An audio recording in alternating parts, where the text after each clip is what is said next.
What a wonderful way to walk into the building, Barbara D. Good morning. Good to see you. The yellow is nice, but your face is better. How are you, Barbara D? Good morning. Good morning. Good morning. Hope you well. Hope you well. Banks the boxing fan. What's going on, man? Andy Gill. Nope in the building. What up, man? What up, Noop? What up, Noop? Good morning, everybody in the chat. Shout out to Chillville. What up, Ray Patterson? Kentrell, what up, man? Shout out to New Orleans, man. Andy Gill, what up, man? You've been tripping, but what up, man? Ray Patterson. Adrian Molina in the building. What up, man? How you feeling, sir? Shout out to Philadelphia and shout out to Puerto Rico. Ever since you corrected me, Adrian Molina, on you living in Philadelphia but being Puerto Rican, I was like, man, now I can't say a Puerto Rico, yeah, every time I come on the live stream, man. What up, all things? Winnie City Assassin. Yes. What's good, man? Fanon, did you see that school shooting? The news said the black autistic boy was the shooter when he was the victim killed. No, what happened, man? Is there another school shooting today? When was the school shooting? Let's put, let me see.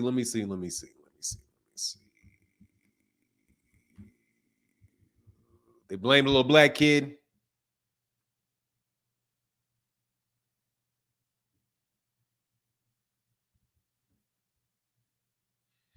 Wow. 2 14-year-old students and 2 teachers were killed yesterday in a mass at Appalachia High School in Georgia. AR platform weapon. Shooting is at least the 45th school shooting in 2024 and the deadliest this year, according to analysis, of course. I don't get what y'all, man. Let me tell you something, man. I am never surprised by school shootings. Never. Have you not been to school in the United States? You don't remember grade school? There's a bunch of crazy ass kids. All things. What's up, man? I'm going to get into that, though. Barbara D, LaMarcus Robinson. What's going on? Agala, the Don. What up? Derwin Tomlinson. Salute, sir. How are you? LaMarcus Robinson, Omega Red. Don't mess with Texas. What up, Pluto? What up, man? Antonio King, what up, man? All right, let me slide down to the end, man. What's up to everybody? My wife is a teacher. Good for your wife. Yeah, that's terrible. Gong for the deaths.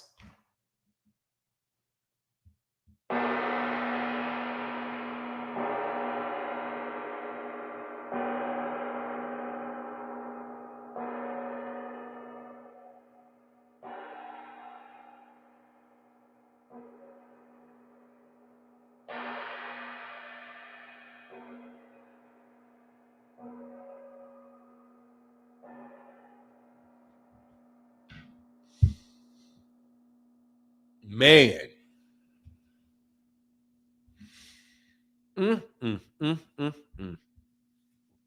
We'll talk about it later today on MH Blackwell. We'll talk about it a little later today, or maybe a little later this show if we get there.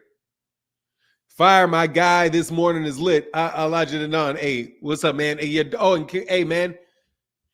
Appreciate your wife being a teacher. What's going on, Faison Sampson?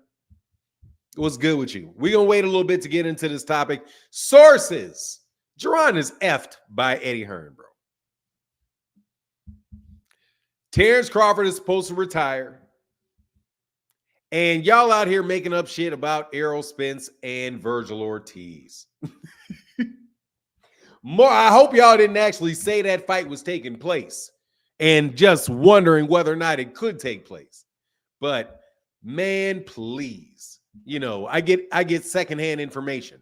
Man, ain't no way in the world, man. Errol Spence about to fight Virgil Ortiz next. Hey, Fanon, did you catch that boy Blair Cobb tripping on Boots? Man, Blair Cobb tripping on everybody, man. Pluto said, man, I see your point on mental issues the other day. Basically, the world is more abnormal than normal nowadays. Just telling you, man, like a lot of people have mental health issues. And school shootings, why? They're crazy. Easy.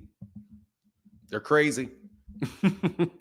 The number one goal in life, let me try to get a new voice. The number one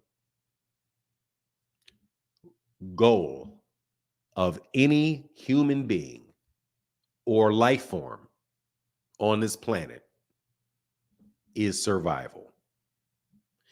When you do things that where you knowingly are risking your survival or throwing your survival in the trash can, you might be crazy.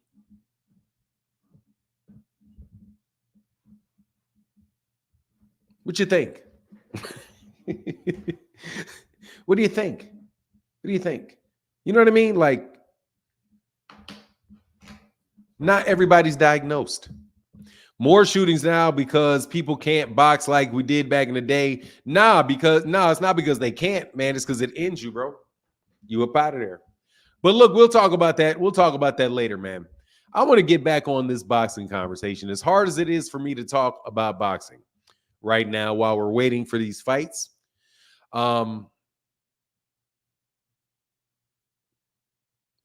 ask Siri who was the perfect human being, and they're going to tell you Puerto Ricans, then they're going to tell you Creoles. Every human being is perfect. Perfectly the way God intended for you to be.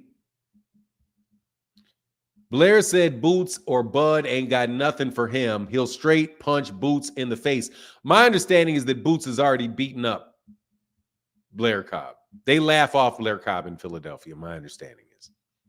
I've listened to Bozy Ennis talk about when Boots and Blair have sparred and when he came into, when Boots was very young. That if I recall the story correctly. Hey man, Agala, thank you for the compliments. Give me a couple minutes if you wouldn't mind. I read the comment section. You're leaving a whole lot of comments, man. If you want to talk to me, man, just click the link for real. Next week, fight week. Oh, for Canelo? Oh yeah, I'm amped about that, man.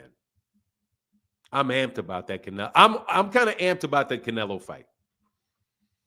I like Edgar Berlanga. Speaking of Puerto Rico, you guys don't know this because I'm not allowed to say it very often for public relations reasons, but I'm a fan of Edgar Berlanga. I don't think Edgar Berlanga belongs in the ring with Canelo right now, but I like Edgar Berlanga. I met his camp a long time ago when my son was a long time ago, well before a lot of people knew him. Yeah, so I like him. Adrian Molina, Salute King. Yes, sir. Yes, sir. I like Edgar Berlanga, but I'm excited about that fight. I'm excited. Can't recall who else is on that card, but I think that there's some other good fighters on that card. You know, I'm just trying to turn lemons into lemonade. You know, it's not like I would be as excited for the Berlanga fight as I'm as excited for the Berlanga fight as I am would have been for a David Benavidez fight. But I still think it's just nice to see Canelo get out there and fight. And I like the fact that he's active. I do like the fact that he's active. And it's just another good weekend of boxing but I think he's going to face plant Edgar Berlanga. But it does give us an opportunity for an upset. Tony Brown said, peace and blessings, Martin, in the chat, family, man. Yeah, peace and blessings to you, sir. How are you? How are you?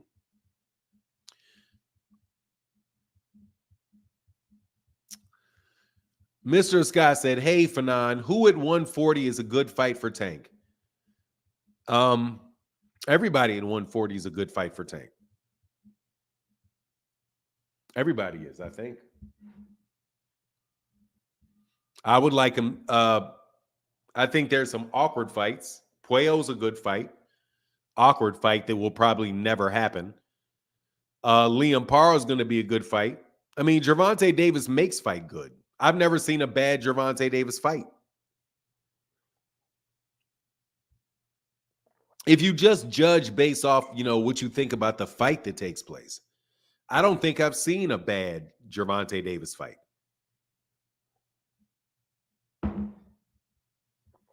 Not that I can think of.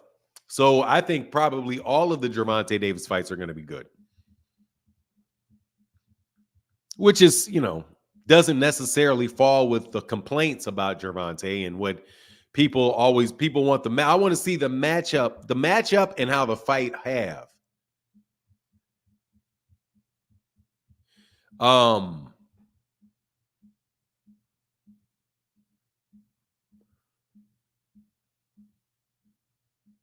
on.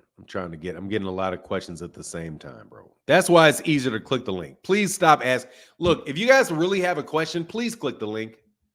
Because there's so many questions coming at me that I really need for you to click the link.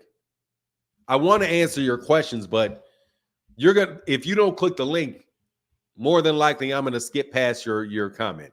Or if you put it in a super chat, I'll see it. But it's a lot of questions. In answering one, I'm going to miss 5. So just click the link, man, or put it in the super chat so I can see it. Otherwise, man, I think some of you guys are going to get your questions missed, and you're going to get frustrated with me pretty soon. So I'm going to take Son Curley. I'm going to take the next question that I have. If you have a question, though, best to click the link or put it in the super chat so I can see it.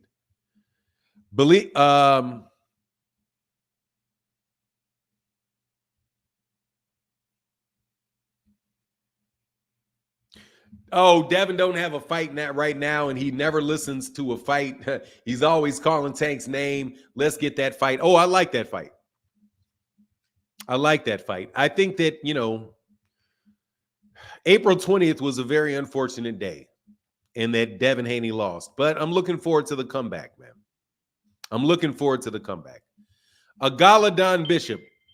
Agaladon Bishop, how can I help you, sir?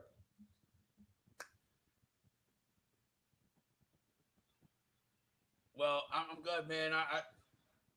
I think you on point with the whole Canelo fight and Edgar. I think Edgar, he got a lot of he Puerto Rican. They try to say he's a fake Puerto Rican because he wasn't born in Puerto Rico, but he got skills. He got skills, and if one of them rights hit you, that left hook hit you, Canelo not a young boy. He fighting a young guy. And Edgar got something to prove to the whole world right now. Edgar got something to prove, Bannon. I feel like Edgar got a lot to prove. Everybody think he trash in the ring. Everybody, like boxers know, like he might get schooled, but if Canelo make a mistake in there, like he did against Bevo, he gonna catch a shot. He gonna catch that right or that left. Edgar got knockout power. Don't sleep on Edgar. That's all I'm saying. Do not sleep on Edgar. He got knockout power. If he touched that jaw, I don't know. They got a new video. I ain't see it yet. Did you see it? Nah. I mean, I've seen a lot of videos. I don't know which one you're talking about, though. The new one. Hey, can you step up? Can you turn your mic up a little bit? My fault. Hello? Yeah, turn your mic up, please. All right, hello? Yeah, so that's like way better. Way better. Edgar's not to be slept on. Okay, can you start again? Because you're saying right hook left because people couldn't hear you. Well, I'm talking about Edgar. Like Edgar's power. He got a right and a left. He got a left hook. And if it touch you, that left touch your face, you're going down. He did that dude in the last fight he had. Edgar's last fight. He was fighting a nobody, but that nobody was tough. He fought a nobody, but that nobody was tough. Yes, sir. So, hey, I'm with you, man. Hey, look, I think he's going to get his ass whooped. But I like Edgar, man. And it's good. I'm happy he's getting his payday, man. I'm really happy he's getting his payday. But we'll see.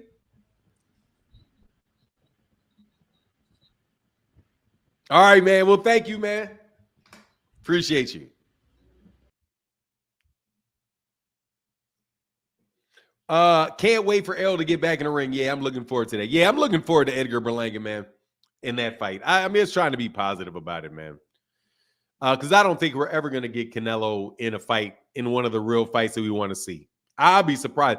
I hope maybe he'll go to Crawford, man. If he goes to Crawford, I would like to see the Crawford fight, because I think that's probably the best option for boxing is Canelo and Crawford, because that allows, just so we got to stop hearing a lot of this stuff, man. A lot of the, but hey, what's going on, Andy Gill? My bad. He said, hey, Zepeda's supposed to be fighting Tevin in November. Yeah, I saw that. There's a bunch of fights that came out, Andy Gill. Give me a second. I'll read them.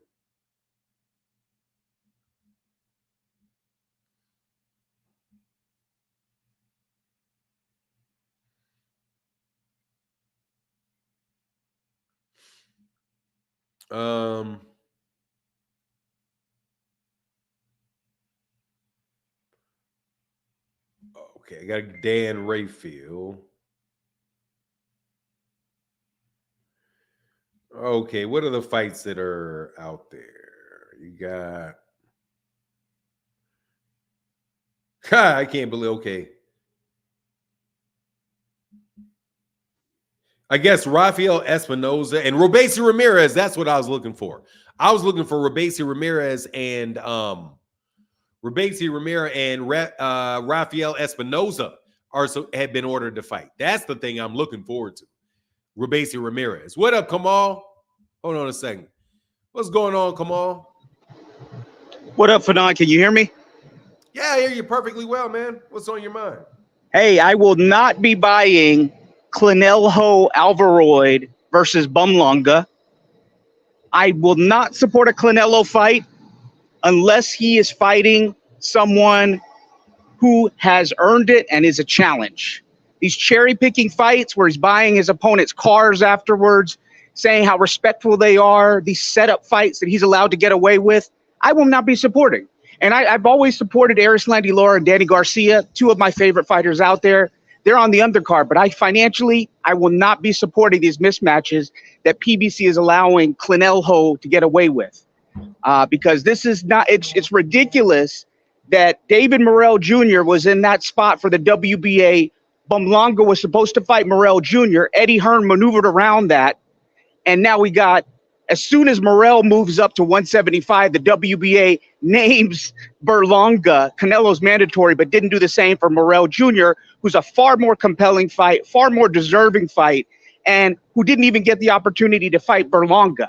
So Berlanga fights a long stretch of Irish leprechauns with DAZN. I don't know where ESPN and DAZN get all these UK and Irish, also ran fighters like Jason Quigley's and these Liam and Callums. I mean, they just got an unlimited supply of these guys. And Berlanga was feasting on those. He was feasting on, let's go. Let me see that Tootsie Rose. Steve Rose couldn't knock out Steve Rose, who Bum Lufkin knocked out a few years ago. I will not be supporting this fight, Fanon. So, and it's a shame. And I really think that I see Erislandy Lara beating Danny Garcia. If Danny beats Lara, I think that's Canelo's next fight. They're going to sell it as Puerto Rico. Yeah, absolutely. I absolutely think that. Low of Canelo. If he upsets Lara, Canelo will be fighting Danny Garcia next. I've said that for over a year. He will choose that fight. Crawford, let me go to your boy Crawford. Hold on, so he's going to take his ball and go home. Huh?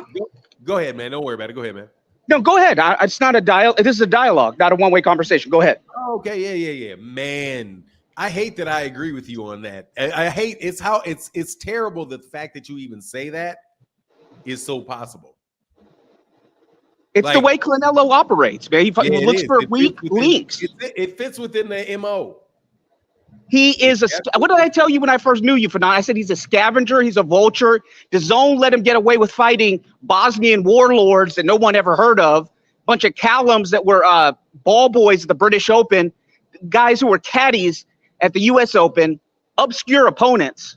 And PBC, I was really ashamed that they didn't have Benavidez in that 3-fight contract, which, well, I shouldn't be ashamed of that. I should say that I understand why they wouldn't, because Canelo would have never signed that fight to get Benavidez. I mean, he's a scavenger, he's a vulture. And the thing is, true champions like Alexander Usyk, he's not getting voluntaries like Inoue to fight. Who's that? Doheny, another obscure Irishman who's gotten beat up all over the world, while ducking the far more deserving, which I sent you the emails on, Fanon, Akhmadiliyov, former unified champion. So King likes to pawn. I'm not even going to call him King. Pawn comes up here and says championship matters, unifications matters, but he's silent as a mouse in church about Akhmadiliyov not getting his just due opportunity. You notice that, Fanon? Has he said anything about Akhmadiliyov? Who are you talking about? Pawn? Pawn. Well, he's not the brightest guy in the world. So no, but he tells me unifications matter. No, he does not say that. No, he does not. He tells me unifications matter, and that's why Gervonta is not a great champion in his words. Not mine, obviously, because I have Gervonta as probably pound for pound number 1, if not number 2. But he says unifications matter. But Akhmadiliyov was a unified champion in that division, and Errol, which I sent you the articles on, is openly bragging about how they're going to navigate around the guy to fight an undeserving Akhmadiliyov. I mean, Doheny. Yeah. But you don't see Alexander Usyk, who's a real champion, by the way. He doesn't get those opportunities. He has to face mandatory after mandatory after mandatory rematch.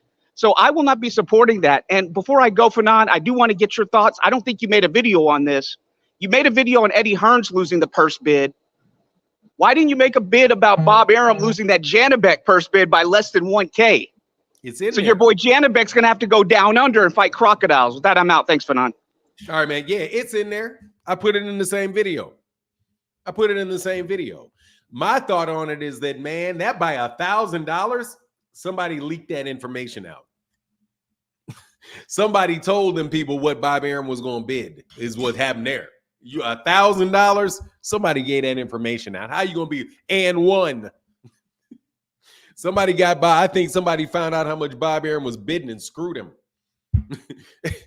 And they bid one more dollar. That sounds like that's way too coincidental.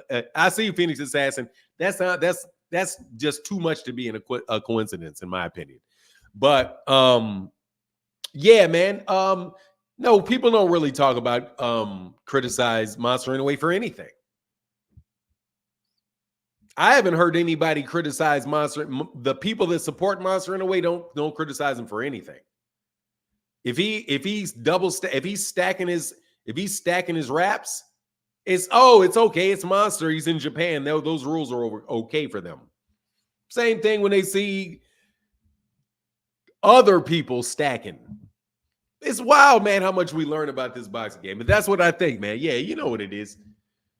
And hey, I see you, Phoenix. Give me 1 second. And Gary said, protect Kamal Oz at all costs. Yeah, Kamal's a good dude, isn't he? It hurts. It hurts King, though. King, you're a star, bro. Yeah, his raps are literally identical to Bud's. Yeah, Bud doubles stacks. That's landing in powerful shots, man. But hey, man, I'm telling you, man, there's some cheating going on in boxing. Phoenix, the great. What's up, Phoenix? Yo, what's good with it? Man, I'm good, man. I'm good. I can't complain. You're having a good throw him under the bus Thursday. Who not throwing under the bus? You ain't throwing nobody yet, but it's never too late. Never too late. But I ain't gonna throw nobody under there today. But I will say that Canelo has an interesting career. He has an interesting career. Like up until his fight with Jermell Charlo, I was like, he on the right track. Fighting Jermell Charlo for me, I think was a step back for him. Yeah, you could argue it's one of those historic things as having, two undisputed champions fight each other, but they're 2 weight classes apart. And, we already knew what was going to happen going into that fight. I don't know who thought Jermell was going to be able to pull something off. And, I wouldn't have felt much highly about his brother fighting Canelo instead is what was originally planned. Like, I didn't think either of them had anything for Canelo. But the thing with him with Canelo Alvarez is that he's been fighting championship fights for a long time. pretty much since he had the fight with Floyd, lost the belt, and I think it was Amir Khan after that before he got back into fighting for championships again. I think like Amir Khan was like the breaking that for him. But he done fought. I know a lot of people disagree with some of the people he fought, just because they don't know the names. But at the same time, it's like, there are some things with the sanctioning bodies they didn't pay attention to neither. Like I remember he wasn't supposed to fight Yildirim, but it was the WBC's call on that. I remember that one because the whole situation with Anthony Durrell and him beating Yildirim. And then Yildirim wanted his rematch, and WBC said, hold on. You go ahead and get the winner of Durrell against Benavidez. But you see what happened with Benavidez getting stripped. And by the time, because, Yildirim got injured, then Benavidez got stripped, so they just missed each other. And so that's why he ended up fighting Canelo when Canelo had the belt, because WBC was like, yeah, we did promise this to you. So, yeah, go ahead and take this fight. We got things like that going on, but at the same time, like he's made multiple defenses of his undisputed championship. He's got, I think the last time he had to fight a mandatory was John Ryder for the WBO. Could have been Andre at that time, but whatever Andre did screwed him. But like the reason Canelo's career is interesting is because he went up, he's defended the belts, he's fought mandatories up until we get to this point with Morrell and Benavidez. Two guys where, they just basically got tired of waiting, and then after that, it's, whatever the sanctioning body decides. The other option that Canelo had at this point was Scully. And, looking at Scully and Berlanga, it's like, well, which one of those two would we rather see? I know a lot of people don't know Scully. He was the IBF mandatory. And Berlanga, he's young, he's coming up, getting the knockouts. But the thing here is this.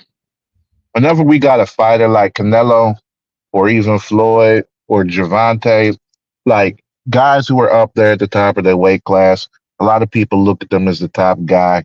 And there's so many different criticisms. And you could do this with any fighter. You look for a criticism, you can find it. But with them, it's like, okay, we talk about why can't these young fighters get a chance? Here's Berlanga getting a chance. He's a young up and coming fighter, but knocking people out. But then at the same time, they say, no, that's an easy fight. That's a cherry pick. But it's like, okay, how are you going to complain about guys who are at the top, maybe closer to retirement, saying, oh, well, they'll never want to take a risk and lose against one of these young up and comers. But when they do that, we criticize them. Or it's like, oh, well, they don't make mandatory defenses, but they make a mandatory defense. And it's like, oh, well, that guy wasn't good enough. He was just, a prospect. But then he don't take a mandatory defense. It's like, oh, he's scared to defend against his mandatories. Or, you go and beat a world champion. It's like, oh, well, he was cherry picking. It's like, oh, well, you cherry picked the world champion. So it's one of those things where literally nobody's going to be satisfied. Not 100% of people are going to be satisfied 100% of the time, and that's just the way that it goes. But at the same time, I think us as boxing fans, if we're not paying attention to these rankings, no matter how we feel about the fighters, some people don't feel Canelo is one of the greatest. Some people do. Some people don't feel that his opponents were worth a damn. Some people do, and you can find that with any fighter in any weight class, no matter what their rank is, no matter how well established they are, no matter what the general perception of them is. Even Devin Haney. Some people think he's great. Some people think he's just there to get his ass beaten. That's it. That is what it is. Or Shakur. Some people think he's great. Some people think he's boring as hell. And that's why he got people walking out his fights. That it just is what it is. But I think boxing fans would do themselves better to go ahead and look at more than just Twitter and YouTube and Facebook groups whenever it comes to these boxing things. So maybe it wouldn't leave them as upset or feeling let down whenever fights happen, and they're like, "What in the hell is this? We didn't want this." Just my thoughts. Hey man, thanks, Phoenix. So you need to have a debate about that with Kamal Oz. I know. Because Kamal be killing y'all for not making these fights, man. Hey, he need to be killing the Kamal really promoters and killing the fighters. What'd you say? I know. Oh, I say he need to be killing the promoters and the fighters for not making the fights, not us. Well, I mean, at the end of the day, man, from a Yeah, fan perspective, I think Kamal Oz is somebody. Well, I know that Kamal Oz is somebody that believes in following the rules. So if you have yeah. rules, and these guys are your mandatories, and you're not fighting them, you're obviously not fighting the mandatories. And here's Kamal Oz to go to blows with you. What's up, Kamal? Phoenix, you know more boxing than I do. I think you're probably the best caller on this show. I love hearing your insight, brother, but I 100% disagree. We know that Canelo had no interest in being undisputed at 168 until David Benavidez got stripped, because of not being able to make weight in the pandemic for the second time. Then he petitioned the WBC.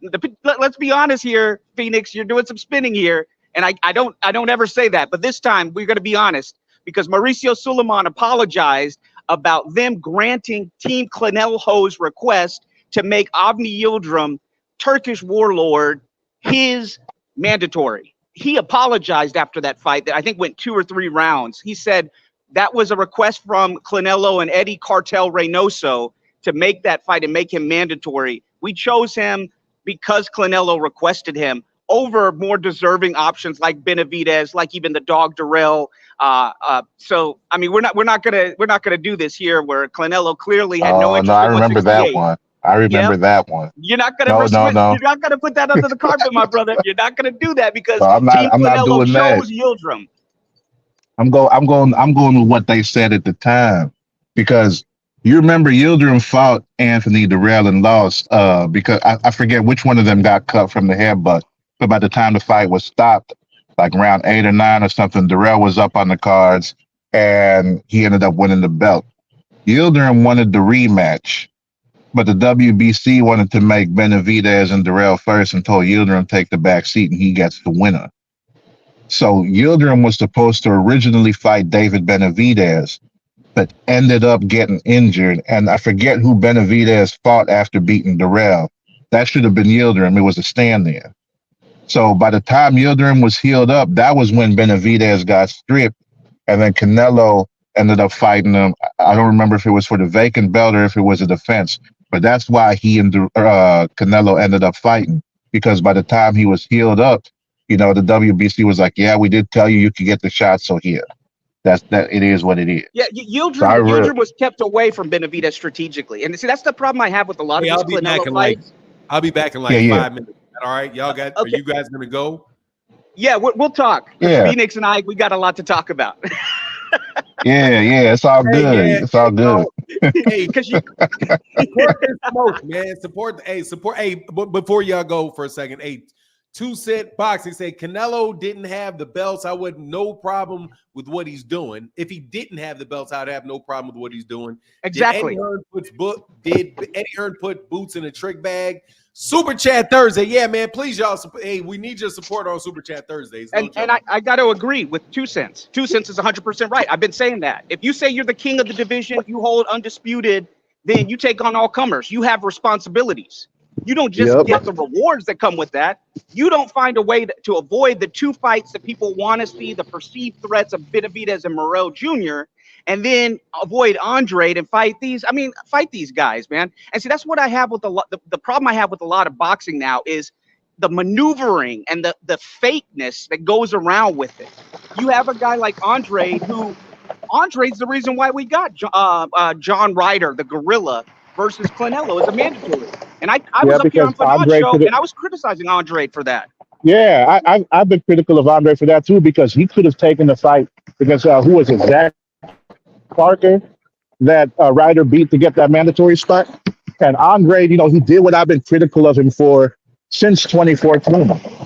Andre, since 2014 up until 2023, those 9 years, if you look at the periods of time that he went 6 months or more without fighting, that adds up to almost 6 years in a 9 year span because he come back and fight, disappear for like 12, 13, 14 months before coming back. And the problem is he'd be pulling out over money when it's Yes. like, yeah, you know, like nobody's watching you. Then you disappear. You talk a lot. You're not fighting. You pull out of mandatory title defenses, get stripped of the belt for inactivity and all this and stuff. And then you're complaining that you can't get a payday and that, you know, people are avoiding you. It's like, how are you going to do that and expect people to want to fight you, especially when some of the times you pulled out on fight week, like you did against Jermell Charlo. So it's like you do that and you put yourself in this bad situation where you're talking a lot. Nobody sees you fight. You have long periods of inactivity. And then you're complaining that you can't get a fight. Like, that's your own fault. You shouldn't have done that shit. You should have taken those fights and accepted that money that they was offering you. And then, you know, he ended up in a situation like Devin Haney, unhappy about a purse bid because it was only like, you know, $300,000 for the purse bid because nobody else wanted to see his ass. So, you know, like that's for me, that's why I've been critical of Andre because he shouldn't have did that shit to himself. You know what I mean? You're right, Phoenix. You're right. And I was the only one on here 6 months ago when I was saying that Andre should fight that UK guy. I forgot the guy's name. Ryder ended up fighting him because if you can Zach recall, Parker. Zach Parker. Thank you. Thank you for reminding me. I was telling Fanon, what is Andre doing? He can basically force the WBO's hand and either never order the fight or he could be named Canelo's mandatory and there could be a bunch of memes out there. What does he do? He has a chance to fight Zach Parker for $1 million plus. And he pulled out. Then he pulled out. And then he gets a second opportunity because the WBO favors him like they favor Crawford, and he only gets $150,000 because Eddie Hearn doesn't want to bid on it. And I said, you go ahead and you take that fight. You're going to beat Zach Parker, and you're going to be Canelo's mandatory. And what does he do? He pulls out. And I said at the time, I said, if I was Al Heyman, I would have said, you're going to go through with that because we're going to get you as a WBO mandatory because you're more strategic that way as a chess piece. And he didn't do it. So you're 100% right. When he was stripped of his inactivity for being stupid at 154 and pulling out of fights, and he was and they made Vegan Smith the champion. You know, this is why I tell you Canelo's a big fraud, and a lot of these guys in boxing are frauds. He was number one in the WBO's rankings. The WBO never mandated him to fight Andre, and that was the infamous what was that Boxing Voice interview where he was going, Canelo, you're a bitch. You're number one. Why are you fighting Cookland? Remember when he said that? Why are you fighting Cookland? James Cookland's been in and out of jail. I'm tired of you fighting Cookland. I love the way these guys from Rhode Island and stuff say these names. And he was going off on Canelo, and everybody wanted to see that fight. But then you get stripped for inactivity, and you can't tell me you can't fight somebody in the top 15. You can fight them in a Rhode Island gym. And so he allowed for Canelo, who was at 155, to come down and face who Bad Left Hook called the worst champion in all of boxing, and they didn't even call him a champion, the worst belt holder in Vegan Smith, another Liam Callum UK type who was a no-hoper. And don't forget, at that time, Austin Trout got screwed out of the WBO. Don't forget about the Austin Trout lawsuit against the WBO because he was supposed to be next in line once Andre got stripped, and they just removed him from the rankings and made Vegan Smith versus John Thompson for the vacant WBO title. And I'm not talking about the Georgetown coach, John Thompson, with the suit and the towel on. No, not that John Thompson. Some John Thompson, I didn't know who the hell he was. Yeah, I remember that for Trout. Yep. And that was part of the WBO when people were like, oh, the WBO is part of the lawsuit against Heyman. They're standing up for boxing. I said, no, they're not. WBO is owned by They're just trying to make Bob happy. They're trying to make Bob happy. They screwed over. I'd never seen that before. They screwed over Trout, removed him from the rankings to make, instead of Vegan Smith versus Trout, which Austin would have won, then you would have had Canelo with nowhere to hide. And so that's why I say, man, these guys, a lot of boxing is fixed. You have Kovalev, who, in my opinion, he probably took a dive in that 11th round against Canelo. I've never seen Kovalev look like that. Off a short camp, off a rehydration clause. I mean, the games that this guy pulls is just, I will not support him. Period. And you get to a division. Kovalev wasn't the crusher after Ward crushed him. That was it. No. Ward took his soul. Ward was the soul crusher of that one. But no, you get him off of War with Anthony Yard, where he was almost knocked out. You give the guy a short turnaround. You give the guy a rehydration clause. You play these games that Canelo does, man. I mean, I don't know if you remember this when he fought Kirkland. He was supposed to fight James Kirkland when Kirkland was hot, when he was trained by Ann Wolfe. Kirkland goes in and out of jail. That's when he fights him. And in the contract, he says, Ann Wolfe can't train you. What kind of BS is that, man? So I'm going to head off, man. I got to sign into work. But it was a pleasure talking to you with Phoenix, but I'm exposing all this stuff that's going on, whether it's Shakap, whether it's Haney, or whether it's your boy Canelo Alvarez. We can have an in-depth conversation sometime, man. Good to talk to you. For sure. Thanks. All right. I guess I hang around for a minute. So today is Thursday. Throw them under the bus Thursday. Who can we hate on today? Let me see. I think I've been going in hard on Shakur too much lately. Might be good to go ahead and switch back to Devin. Talk about him. Or I don't know, maybe we could just talk about styles. How styles make fights. I know a lot of people don't really have the experience or the ability to look at things beyond a base level.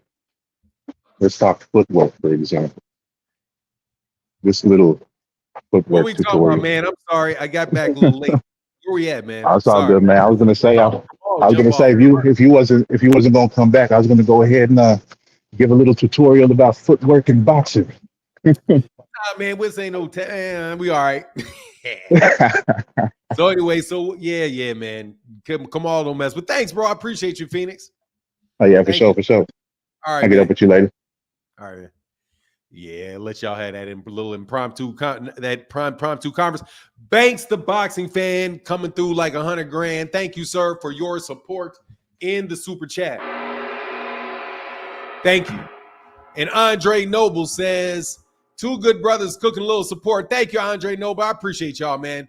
And Jaron MacArthur is a YouTube member, man. Thank you for becoming a YouTube member. Thank you, sir. Greatly appreciated. And my guy with the dollar holla over on Cash App. Thank you, sir. Thank you, Mr. Lake Show. And I missed the dollar holla from you the other day. I didn't get it till the show was over, man. So double thank you, man. And Ronnie Razor said, love what you do in your channel, Brother Martin. Thank you, sir. Thank you for your support, man. Appreciate you, Mr. MacArthur. All right, so where we at, man? What's the last? Here's this link. Trying to throw it, yeah. Yes, sir, Giovanni. Yeah, man, he like to get super technical, man. There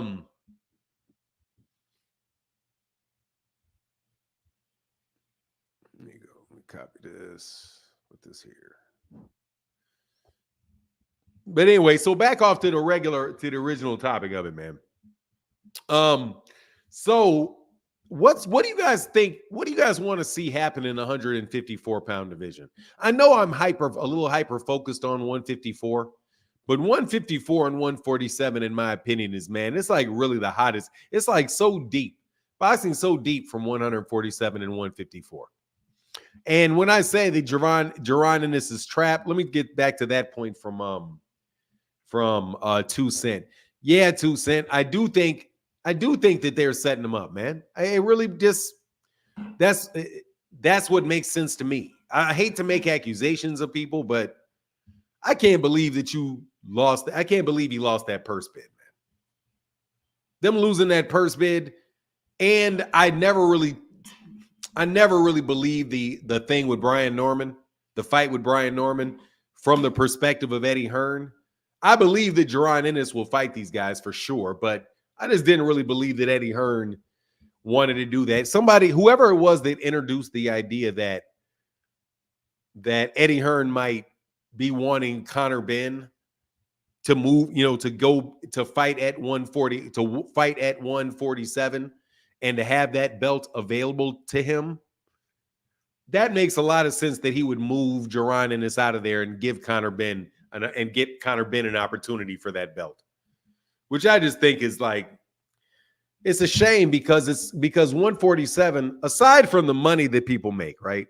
Aside from that, but 147, the welterweight division is just, it's like a crown jewel weight division. And if you're like, to not be able to see Jaron Ennis really have any type of upper level fights consistently at 147 as a champion, it just is a disappointment to me as a boxing fan. So, and I don't know what came first, the chicken or the egg. Is it Jaron who can see where everybody in his division is as far as who they fight with? Most of the good people, most of the big fights are with. But again, I mean, he wanted to fight Terence Crawford, so maybe he felt like he had a better chance to get the Terence Crawford fight over there. But, all in all, man, it's just a yes, 2 cent. I do believe that what you said, yes.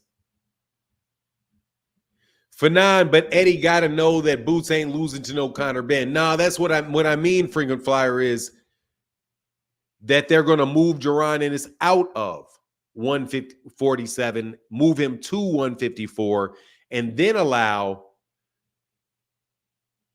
Conor Benn to fight for the IBF title at 147. So I'm not saying that I think that Eddie Hearn would try to make a fight between Jaron Ennis and Conor Benn. I'm saying that he would probably have Conor Benn at 147 and move Jaron Ennis up to 154. And then Jaron Ennis is going to have to figure out how he's going to get shots at championships when he's on the other side of the street from all the fighters over there, from most of the fighters at 154. I mean, Eddie Hearn has, I don't know what 154 pounder that Eddie Hearn has.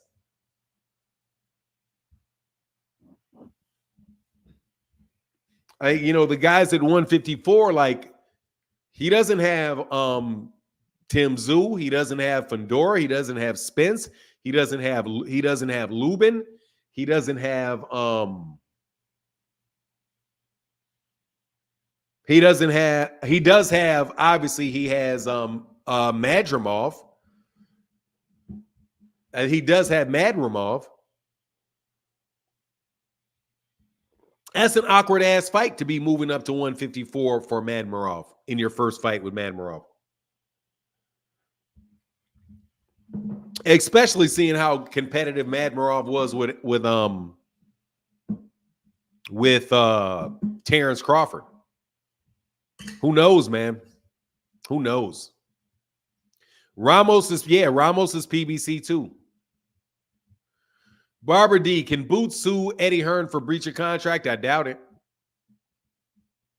I doubt very much that he can. Well, let me rephrase that. He can sue him. I don't see what cause of action he would have if he is abiding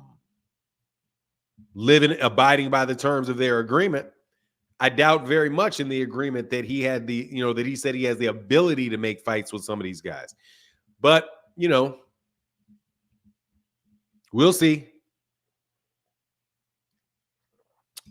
Yeah, Madrimov is a good fighter, man. Yeah, I'm not gonna, and I'm gonna tell you, I'm not counting him out against Boots. I will favor Boots to beat Madrimov. I'm just saying, hey, man, I'm not going to completely count that dude out. That dude can fight. Just saw him fight. He can fight. But also, Jaron Ennis just watched him fight Terence Crawford, and that game plan will work. And you're not going to land them all them damn straight lefts on Jaron. I highly doubt Eddie Hearn is doing anything that Boots is unaware of.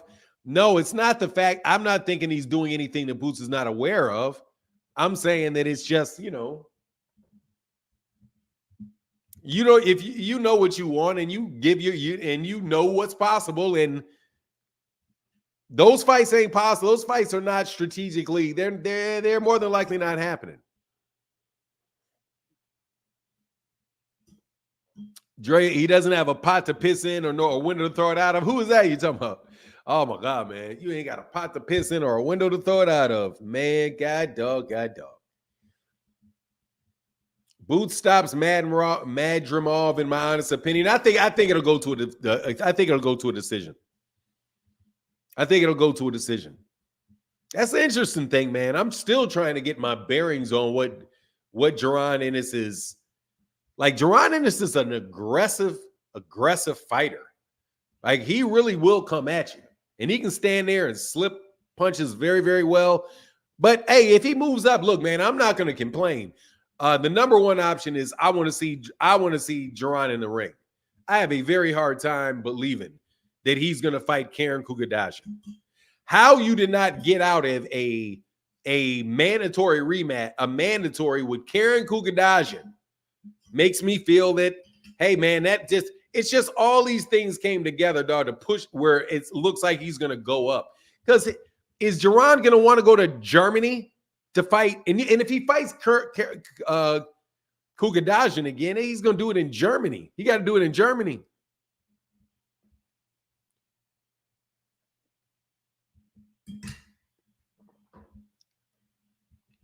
For now, those fighters know exactly what Eddie Hearn is capable of. They signed for big money for easy fights. I know what you were saying there, Fahim Satour. You were throwing Jaron under the bus, man. I see you throwing Jaron under the bus.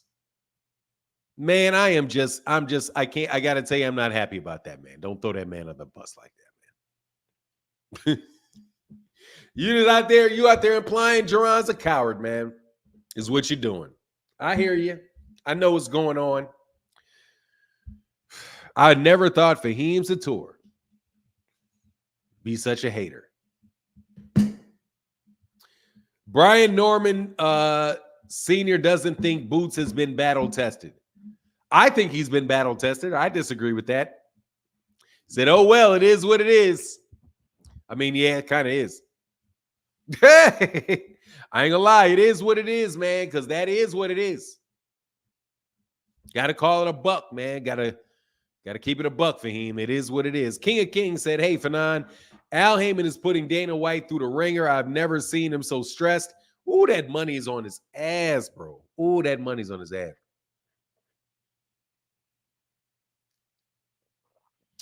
I don't think he's a coward, but he wants that big, easy money. Man, they bid $1.5 million on that fight.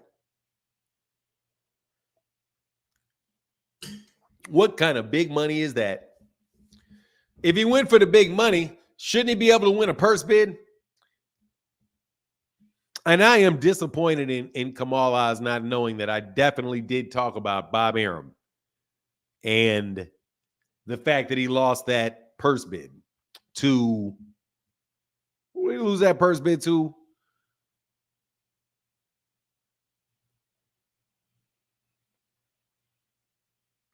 Like,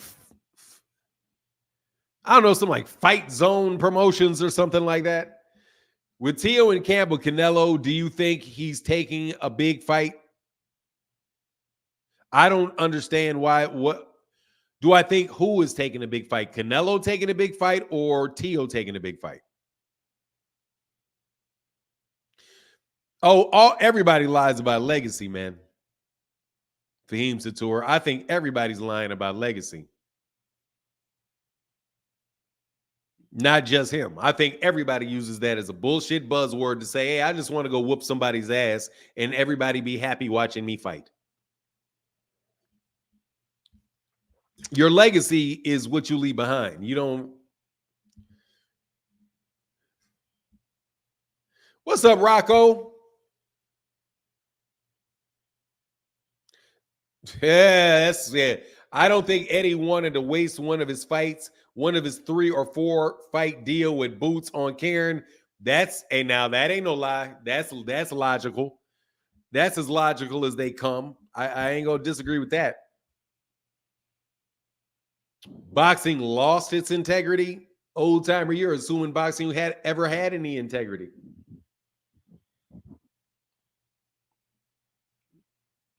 Boxing is not human. It's not human, so therefore it does not have any integrity. And the people within it, some people have integrity within the sport. A lot of people within boxing have integrity and behave with integrity. I can name several people that do. But I can also tell you some people that really, really, really, really do not. But on the real boxing, ain't never had no integrity.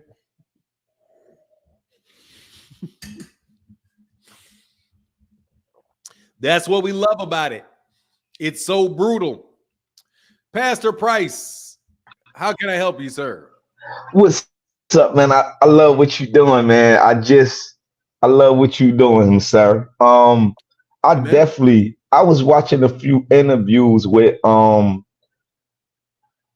Norman Jr. and Boots. Man, I feel like with that fight, I feel if Brian Norman Jr. had a fight already lined up and already a contract signed, me listening to his dad the other day, he was like, "Oh, we had a signed contract. Why y'all feel like y'all going at the Boots?" Like it didn't make no sense. That fight, I feel like it was a publicity stunt to me. If they already had a contract and stuff already like that, you know. So I don't understand what the rampant about. And then I'm here in Atlanta. I never seen Bron. I seen him spar in Atlanta, but I never seen him fight here. I never seen him sell out a crowd. Um, none of that stuff. I feel like he need to build a home based crowd first before he even go think about fighting Boots. Yeah, fair enough, man. But I think, they're just trying to get the name in the conversation, what it seems like to me. But he's a champion Yeah. at the same time. So, he is a champion. Yep. So the Right. conversation is Right. a real conversation. But I don't really think that those dudes were ever really. I don't think either camp was really serious about making that fight. Just Brian Norman Hmm. could get some, what's the phrase, man? Some, what is it, like some personal equity out of it? Some, Hmm. a sense of, some to increase his own personal worth because his name recognition expanded. I just think that's what they were doing. Hmm. And, Yeah. there's several fathers doing that right now. Bill Haney did it just ridiculously over the top. And then you had, actually, there's a lot of fathers been doing that for years. You had Danny Garcia, Robert Gross Guerrero's father was kind of like that a little bit. Hmm. Um, Danny Garcia's father, Angel Garcia. Then there's Bill Haney. Now the ones that are really probably the most active are Devin Haney's, Bill Haney, Floyd Schofield Sr., and now Brian Norman Sr. is joining in the crew. But it is what it is, man. Yeah. But honor the days Yeah. when Noel Judah would just be in the corner and you'd have to hear what Roy Jones Sr. thought about something, off HBO. Hmm. Now they're on the internet, doing their own scheduling their own social media tours just through YouTube and Twitter. It is what it Right. is, man. Yep. Yep. And then All one of right, the man. arguments I want to just leave like, Okay, all go right, ahead. all right. No, you're One of the good. Go ahead. arguments that I I heard them talking about, they was gonna get 1.7. They wanted his dad said he wanted to walk away with $1 million. Well, why don't you guys take a cut so he can walk away with the million? All them excuses y'all having with the 1.7. Yeah, we gotta pay taxes. Yeah, you gotta pay your management team. That come with the game. But if y'all wanted him to really walk away with $1 million, they would have took a pay cut because if he would have beat Boots, any fight after that, he gonna make more money than after that. If he would have lost the Boots and it was a good fight, he could have made more money after that. So man, sometimes I feel like people ego, they got the wrong management team and all that. 10%, this person want 10%. His pop gonna get some money from it. This person gonna get some money from it. Um, it just was a bad deal. If they wanted him with $1 million, they would have took a pay cut. If that was their interest, they wouldn't have been taking that much money. You know. Hey, man, everybody got to eat, man. Yeah. Yes, sir. All right, man. I'll get back. All right. Yeah, All right, man. Yeah. Yeah. yeah, man. Yeah. Brian, I kind of skipped. I can't lie, dude. I kind of skipped a lot of that Brian Norman stuff because it just doesn't make sense to me. But I need to get better at it, man. I need to gaslight y'all a little bit more. That's what I'm missing. I need to increase my gaslighting. So if I just was like, yeah, it's this, man, that shit wasn't going to happen. Who gives two Fs about Boots and Norman? I mean, I care about him. I'm looking forward to seeing Brian Norman's next fight. I mean, I'm happy we got another welterweight, man. Hold on one second.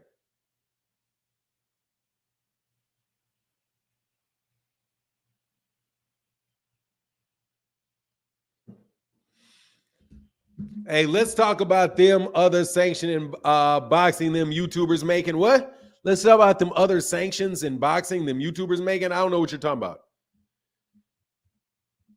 Agala Dadan, them YouTubers making more money than skilled. What are you talking about? The YouTubers that are fighting on that are fighting in those the celebrity boxing matches?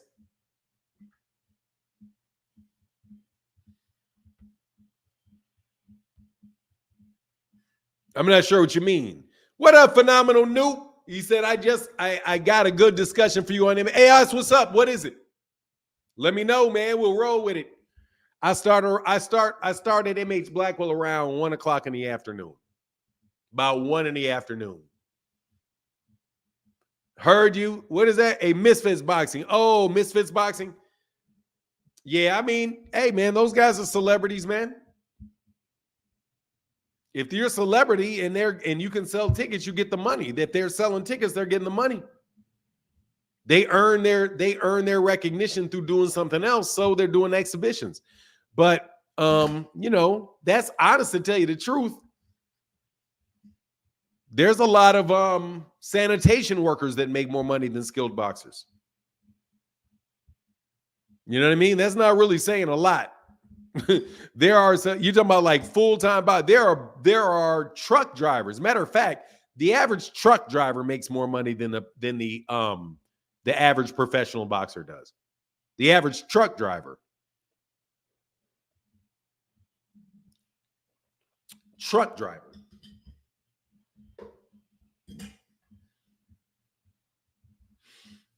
Yale shared their enrollment data after the affirmative action rule. Asian enrollment decreased while whites increased. What? Put your asses out. Ooh, backfire. That's called black firing on your ass. Really? What? Black fired on your ass. Black fired on your ass. How are you going to be? I told y'all are affirmative action and y'all don't think so. Y'all are affirmative action like a mug and you thought, oh no, we're not affirmative action. We're not. Hey, Jose Lopez. I've been slacking. Sup to all things. Banks, Ray P, Kafka, Kentrell, Arena. Rest in peace to your father, Arena. 10 go. Hey, look, man, we got to pause for 1 second. Arena, if you're listening, 10 count for your late father. I saw the picture I think I saw it on Instagram, and you said happy birthday to your happy heavenly birthday to your father. So we are going to, what do we do? Give a 10 count for your father or a happy birthday to your father. Let's make it positive. I'm going to give you gongs to your father. Happy birthday. Happy heavenly birthday to Arena's father.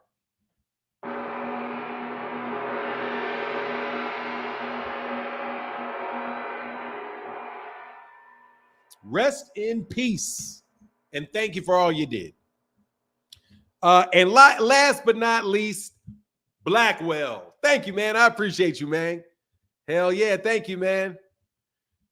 What is this? Okay, yes, sir. Yes, sir. Yes, Arena, happy birthday to you. Happy birthday to your happy heavenly birthday to your father.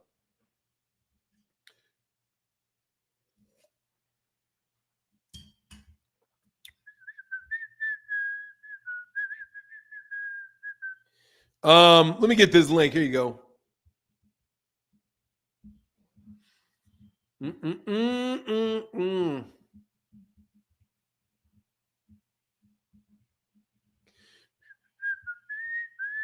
Happy birthday, Arena's father. Yep. Okay, so where were we at? Where were we at? Somebody was reminding me. I need a question. Somebody inspire me because I lost my train of thought. I'm getting old. I'm in a lot better mood today, though. I have to tell you. A lot better mood than yesterday. So appreciate you guys. More than you know.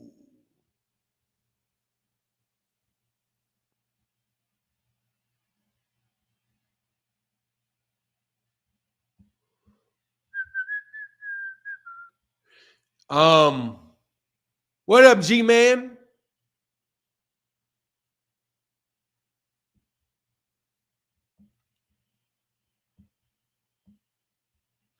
Oh, I remember what I wanted to do.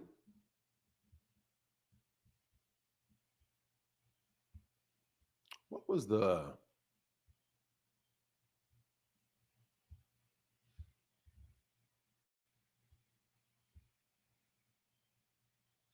That's funny. I can't find it, man. I had it, but I lost it. Dang. I got to take better notes next time. What up? Yeah, what up, G-Man? Oh, yeah, it is free promotion. But anyway, I'm looking forward to it, though, man. I'm looking forward to seeing what Brian Norman does in his next fight. Does anybody know who... They announced a fight for Brian Norman, too. Brian Norman Jr. So let me see. Okay, here's this article. Yeah, this is what I want. Let's go through this so we can... Let's go through this. Hey, Phenomenal New.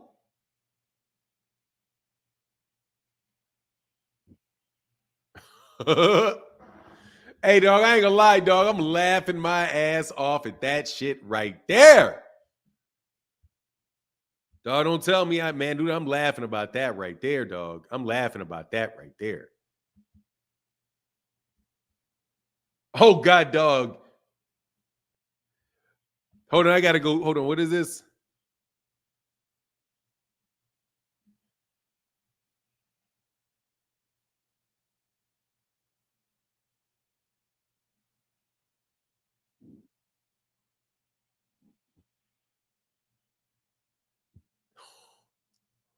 Say, a 4% increase in share and a 6% decrease.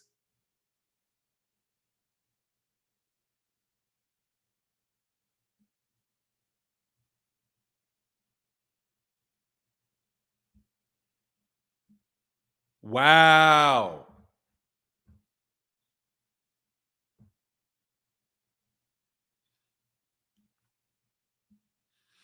Some other colleges, they said some other colleges have seen Amherst and Tufts saw a decrease. 3%. Yeah, dude. So look at that. That's a decrease. That's a decrease for every minority when you got rid of affirmative action. A decrease of every minority. Dude, y'all are affirmative action and y'all don't fucking get it. Man, that's hilarious to me. You know I'm about to go in on that one, man. Oh, Lord, I'm definitely doing that. Hold on one second.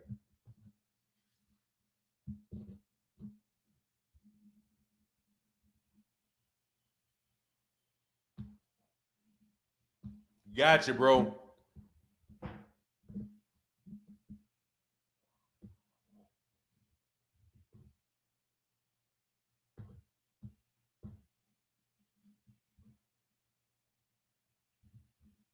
Got it.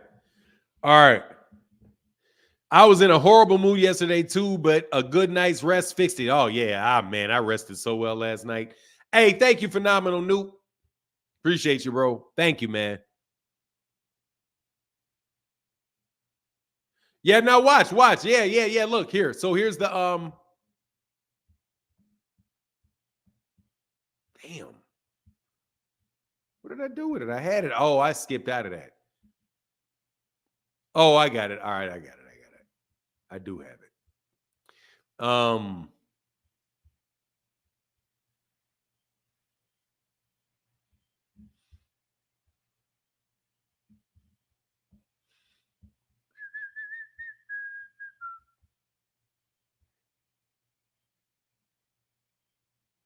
Hey, what is it? What are you talking about? Pull out bandits.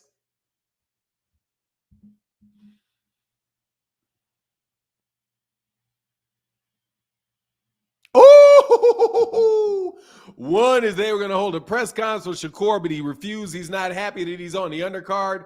Why would he? Exactly. You put this dude on an undercard to Dimitri Bivol. I'd be salty about that undercard too. Oh, Lord. Yeah, I ain't gonna lie, that's hilarious though. You know I'm laughing about that. It's gonna hurt everybody, dude. You need affirmative action in the United States, or all of y'all are screwed. Oh, but we're special. We get good grades. We're special. These guys are just making that shit. 6% decrease. And an increase for whites in both schools. Stupid. Stupid. Not so smart guy. Not so smart guys. Bigger is, oh, come on, man. That Bivol is a bigger name than Shakur. I don't care. That's still, he's still, I don't even know if that's true, really. Probably not. But,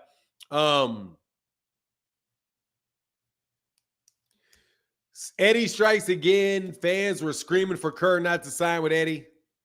Not so smart guy.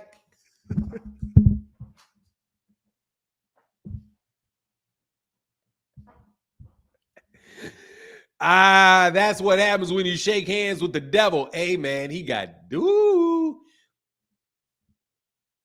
almost 50% of Yale's white admissions are legacy students. So 6% increase means that they got them shits from people that they didn't have to let them Asians in. And they're going to get rid of the test scores. And they're going to get rid of them damn test scores. And it's going to get worse, stupid. People sitting here working for centuries and shit to get that damn thing past. You fucking bozos jump out the fucking boat and try to switch it up. Dummies. Dumbasses. Y'all just jump the fuck up off the boat. Y'all don't remember them railroads. Y'all don't have none of that. We don't care that we were on them railroads getting paid damn near next to nothing for them damn railroads. Yeah, okay. It wasn't even supposed to be for them. No, it was. Nope. I'm trying to tell y'all dumbasses. Dumbasses. I'm trying to tell you, look, tell you something, man. Just because you know how to answer mathematical equations doesn't mean you can't still be a dumbass. You know what I'm saying? Just because you can sing beautifully doesn't mean, that you're going to be good at chemistry. Just because your dumbass is good at math doesn't mean that you make good fucking decisions. Stupid. These people don't like you. There's laws on the books to keep them from screwing you. Your dumbass wants to throw away the shit protecting you because you don't like us, dummy. Now they're getting rid of the test scores. Bully for us.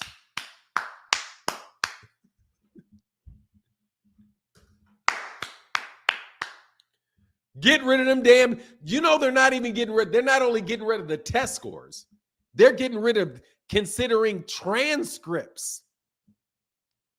They don't care about your grades, nor your race, nor your test scores.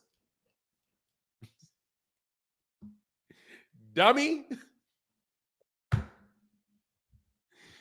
Echo, what up, man? Hey, Martin, how are you doing? Man, I can't complain. How are you, sir? I'm very good. Very good. I'm just getting ready to go for a run. That's why I'm all okay. English weather, Yes, sir, man. What's on your mind?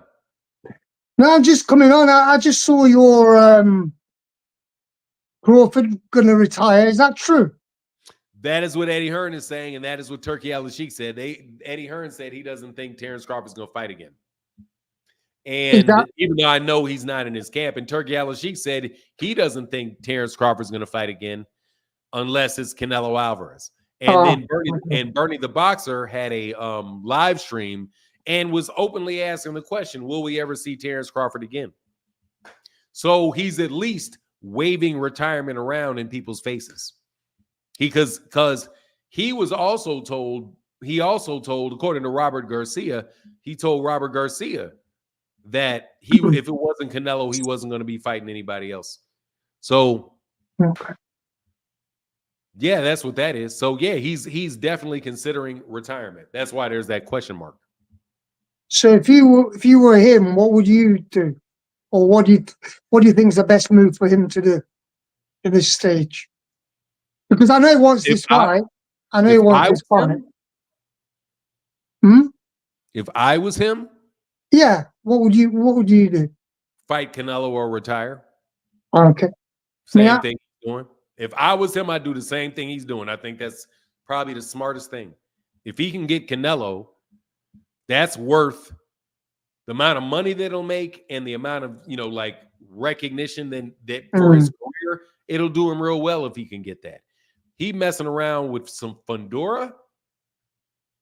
First of all, that shit can go ugly because he's so damn big. You just don't know what's with a guy that frame. And, it's not going to be for a tremendous amount of money. It's not going to be something people remember 30 years from now. And if he's already got enough money and he can handle retirement, man, don't get punched in your head no more. If I was him, I would be seriously thinking about that. If I got, I got $15 million in the bank. I know exactly how I should be able to provide my living, and I'm tired. Yeah, I might be done. Let me maybe take a real easy one in Omaha, Nebraska, just to say goodbye to everybody. But then, that's probably what I would do. But I'm 55, so retirement sounds good as shit to me. Well, I think if he did fight Canelo and he did beat him, that would be a big statement for sure. Because as I've said before, he'd be the lightest person to beat Canelo other than Floyd. Yeah, and Canelo's a better fighter now than he was then. So I think it would be a really big statement. Huge. But to fight Fundora and the other guys, I'd like to see him fight Boots and Jamel Charlo. That would have been a good fight. Yeah, I as a fan, I would like to see those two fights. But if you ask me to put myself in the position of Terence Crawford, from what I know, oh, dude, I'm gonna be at my kids' wrestling matches for every one of them for the next 5 years. I'm enjoying my kids with this money. If it's me, that's what I'm doing. I'm like, hey man, we got this money. Okay, we got everybody. Let's sit around this table and talk about how we about to cut down on this spending. But we got enough money to last us the rest of our lives. We just got to be understanding. We got to be, real frugal with it. Some things going to change. And hey, man, we're gonna get to raising my kid. That's what I would do if I had $15-20 million in the bank. Because the truth of it is, how much money do you need? You don't need 100 million. No, you can live a nice ass life, very nice ass life with $10 million bucks in the bank. Yeah, I do know that. Yeah, so that would be me. But if he's still feeling like the itch, like he's gonna have a lot of regret if he doesn't keep fighting, then you keep fighting. But man, Terence Crawford is an amazing fighter. He's had an amazing career. For people that do know boxing and really love boxing, they'll all remember his name for the rest of their lives. He really did his thing, man. So, aside from not really caring for the way he behaved, like some of his, personal type of stuff, he ain't somebody I would be, kick it with his friends because it'd be a personality clash. But I most definitely can appreciate what he's accomplished. He's extremely accomplished, extremely skilled, and he deserves to be able to walk away with all the money in the world and and have people remember him to be the great fighter. But if as somebody that is a boxing fan, I would love to see him fight Canelo, because that way it clears up all that shit at 154. You know what I mean? Like, let 154 all go at each other. Let Terence get what he deserves. You know, a real huge fight with Canelo. If Canelo ain't gonna fight, is gonna be fighting Berlangas and shit like that. Shit, I'd much rather see him fight Terence Crawford than that. Terence Crawford gets his, if he wins, man, we saw something special. And everybody else at 154 gets to do their thing and earn their quote unquote legacy. That's how I would set it up. The thing is, for me, 154, I still consider Jamel Charlo the king because he wasn't beaten. I agree with that. You know, so until that's been sorted out, somebody's got to beat him still. Absolutely. You know, now, I would take that too. I'm sorry, I would take that too. The Jamel one, if he stays there, honestly, that's who Terence Crawford should fight if he stays there, is Jamel. Yeah. If he stays at that weight class, it should be Jamel. So what about Tank? He's going to fight. Is he fighting Ryo? Is he fighting Ryo? Yeah, Ryo. I don't know what he's gonna do, man. But I think I would not be surprised, man, if he fought Ryo.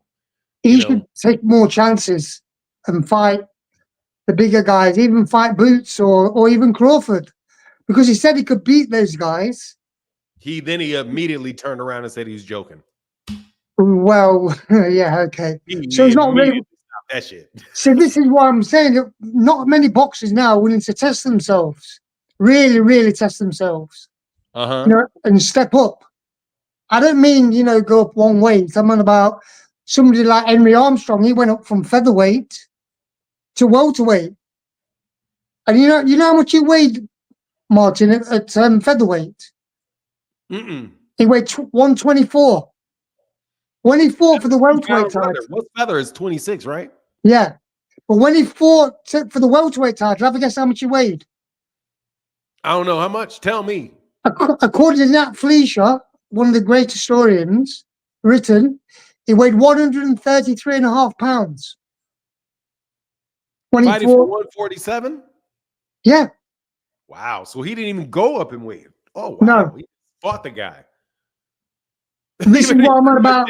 He pretty much didn't do a little bit of a weight cut and just fought the guy.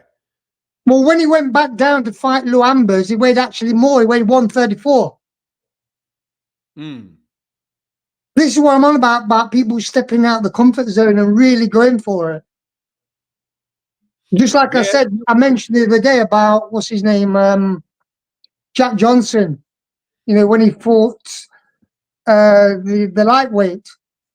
Somebody was saying, well, it was a heavyweight fight, you know, but he fought him at 156 pounds when Jack Johnson was 190. Yes, sir. You know, that was Sam Langford, by the way. He was 156 when he fought Jack Johnson. This is what I'm on about, stepping up and really test. This is why Sam Langford would always be recognized as one of the greatest ever. Yes, sir. Because of what he did. Yeah, lack of money pushed these dudes into doing a lot of that too. Because of course. Yeah. And the danger as well of losing, because nobody wants to lose anymore. They all want to keep, because if you have a zero, you've got more chance of making more money the next fight. But it depends who you lose to. You know, I mean, so anyway, that's all I had to say about everything. But yeah, I just wish people would take more chances and do really because you've heard the saying, if I've achieved greatness, it's because I've stood on the shoulders of giants. You've heard of that saying before? Absolutely, I have. Exactly. So they should look back and see what other people have done. They dared to be great and took a lot of chances. Winning and losing, it's not all about that, you know. And when we talk about Henry Armstrong, he defended his title 19 times, the welterweight title, 19. But in his first fight, he lost by knockout by a guy called Al Lavino. in 1932. But nobody knows who Al Levino is because he doesn't do anything else other than that. Same as nobody knows who Clinton Mitchell is. Do you know who Clinton Mitchell is? No. He was the first person to beat Holyfield, not Holyfield, sorry. What's his name? Oh, shit. Bernard Hopkins, sorry. Oh, you're talking about the guy that beat him early in his career? Yeah. Oh, First okay. guy. Yeah. I got mixed up. I was going to say I Holyfield don't then. remember the name of the guy that beat him. But nobody knows who he is. This is what I'm saying. People are not taking chances. Anyway, I'm going to go now. I just thought I'd just pop on and say hi. And all right. Well, thank you, sir. You're welcome. All right, man. I hope everybody in the chat has a good day, and I'll talk to you soon. Yes, sir. Peace. Bye. All right, man. Good to see you, man. Good to see you, sir. Yeah, I mean, yeah, it would be nice if people took more chances. People are mighty unforgiving nowadays. It's all over the world. Everybody knows. Everybody saw. It's a different thing. And plus, fighters aren't fighting like every, like 4, 5, 6 times a year. So you can just jump back out there right after a loss and get into another fight. And then before the end of the year, shit, you could be on a 3-fight winning streak before the end of the year, and your stock can be high again. Yeah, is he a boxing historian? Yes. Joaquin Arazola, yes, he is. I would say he's one of the better boxing historians on YouTube. Echo, absolutely. Absolutely. Him, blood boxing. I haven't seen Boxing Librarian in years, but Boxing Librarian is also a terrific boxing historian. There on YouTube, there's different types of boxing channels, right? You have people that are really like break down fights, like technically break down fights. Then you got people that kind of do kind of what like the, with the popular news, the, what do you call it? The current events, like I'm like a current event type of boxing current event type of channel. Then you have people that really do are historians and like, oh, I'm sorry, I can't believe I left out scrapbook boxing. Scrapbook boxing is probably the best. Between scrapbook boxing, Echo, I'm sure there are other ones too. But the one of the ones that I've seen. Very, very, very, very fun videos to listen to, in my personal opinion. Phoenix the Assassin said, Devin ain't taking no more chances. Nah, Devin ain't taking no more chances. Oh, he took that chance, though. I like Devin, man. I'm going to be more positive when Devin returns from the dead. You're king. King, will you stop trying to annoy me on X? That's you. I blame King for every annoying ass person that messes with me. And I'm sure because more than likely it's him. At the carnival or that whack ass here for bitching. That's probably here for bitching.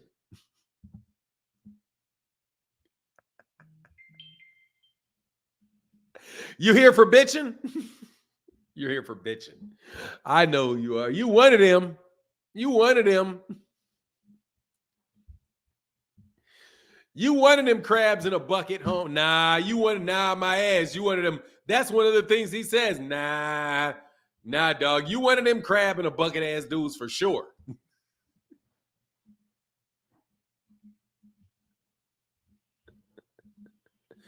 You wanted them crowd. You wanted them. I'm gonna put your name in here so you can get a little light, boy. You wanted them crab in a bucket ass dudes for sure. Man, you better click this link and prove me wrong. Oh, you can't because you're over there and can't see the link. Right. Anyway, here's that link though.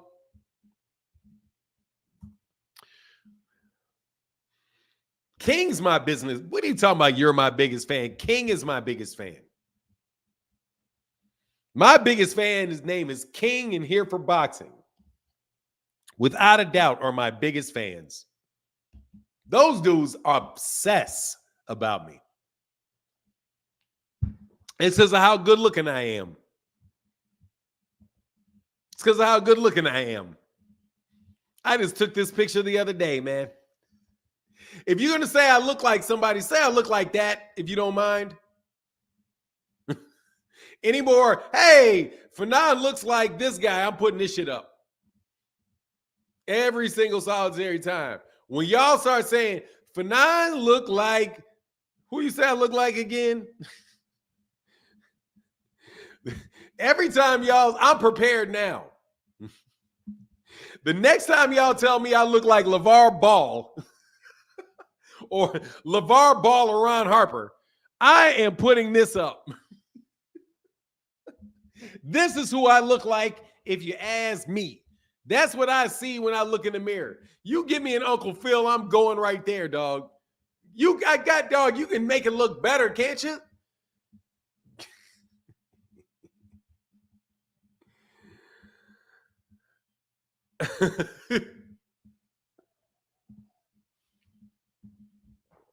Upgrade me, man. You can't tell the difference. Hey, thanks for that lie. I appreciate that. I appreciate that lie. Anyway, it's all fun, man. It's good. Joshua Riley, the really just want to see him lose. Okay, that's not for me. Derwin Tomlinson said, Boots is definitely between a rock and a hard place. I got Virgil over Spence. That fight ain't happening, man. That's some bullshit. Crawford needs to get out. He won't be missed. Man, let me tell you something, dog.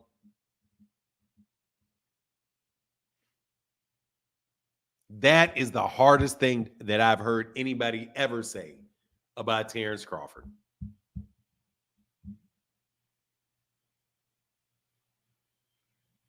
Damn. Everybody's forgotten it sometime or later, though. Everybody's forgotten at some point. Only Jesus and Muhammad people gonna remember them for the next billion years. Fanon looked like Grant Hill.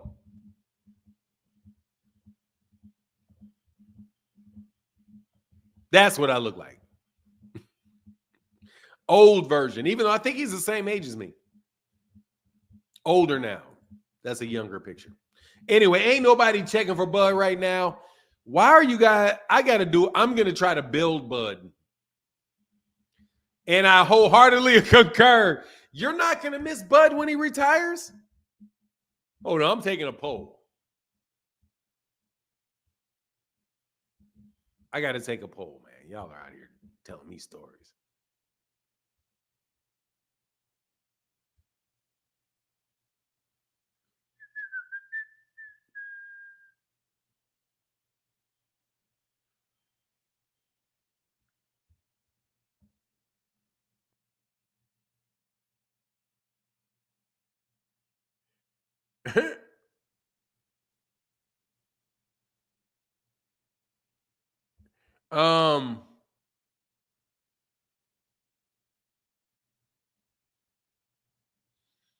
Damn, what was I doing?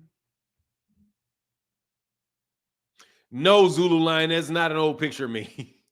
That's Boris Kojo, man. I don't look like that dude. I'm just messing with people because I always get that. Somebody's always telling me Floyd won't be missed, man. Floyd is already missed, man. Floyd is worse. Man, boxing would be much better if Floyd Mayweather Jr. was fighting. I'm waiting for the next Floyd. I'm waiting for the next Floyd.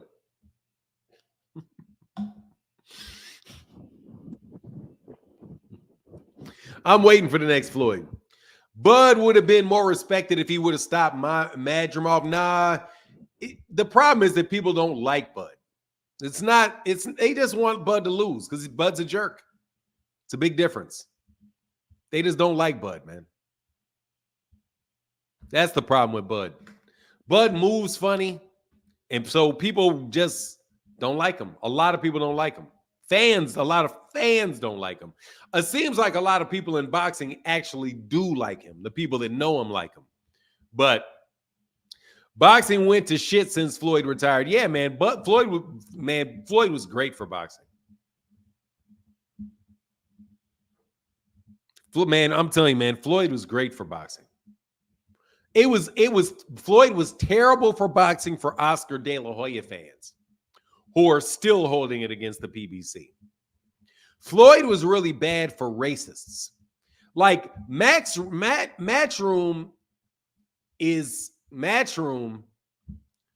and DAZN is giving racist American boxing fans something to watch.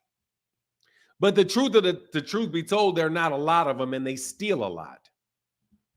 Since they steal a lot, they're not paying for things. I really believe that the majority of the people that are stealing these pay-per-views are poor white American boxing fans that are doing all that damn stealing because they're broke as a fucking joke. You know they're not going to no goddamn UFC. You know they're not buying UFC cards either. And they're damn sure not paying $3,000 for a UFC ticket. Brian Favors, man, thank you, man. He says support for the channel. Thank you, bro. Appreciate you, man. Much, much, much, much, much.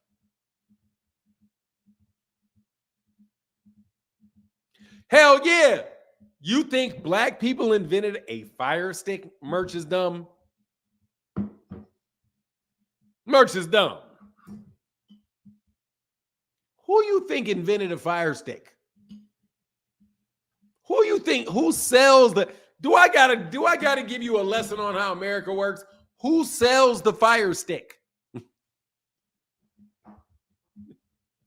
Hell yeah. They got fire sticks like hell yeah. They going crazy. Stealing the hell out of that. And skipping out on paying their taxes. Middle class folk are streaming those fights. Broke people are doing it too. Barbara Davis. Hey, LR, thank you, man. Super Chat Thursday. Thank you. Much needed, much appreciated.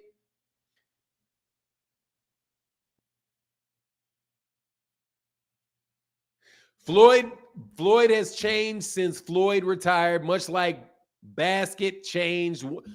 Oh, you mean boxing changed when Floyd? Yeah, it's just, I mean, Floyd's just so huge, man. And Manny Pacquiao too. Gotta say Manny Pacquiao too. Manny Pacquiao was great for boxing as well. Really was a great focal point for boxing for a while.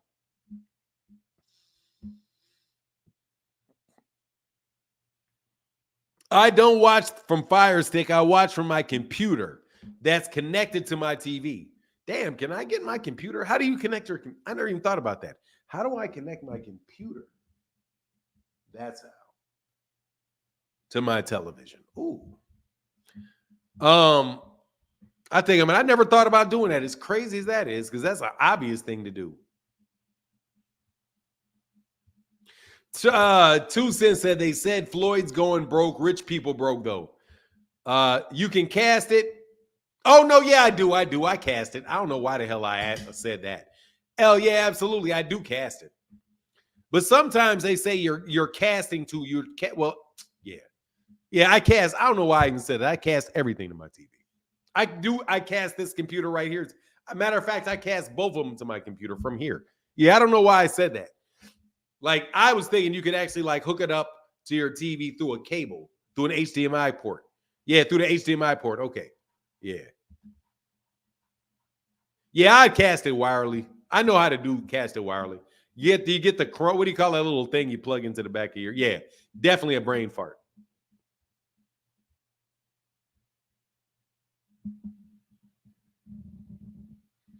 Casting wirelessly will mess the buffering up. Oh, it'll make it buffer? Oh, okay. Oh, you can. Yeah. Okay. I pay a small monthly bill and get all pay-per-views for free. What is this that you do, whether you do this, man?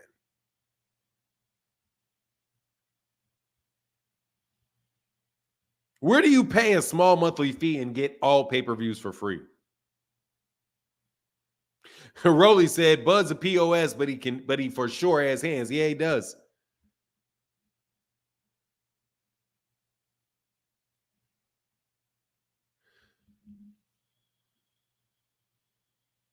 Oh, okay. Yeah.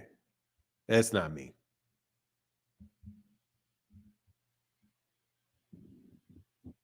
Mr. Mileage, Floyd brought a lot of excitement to the sport. Yeah, he did.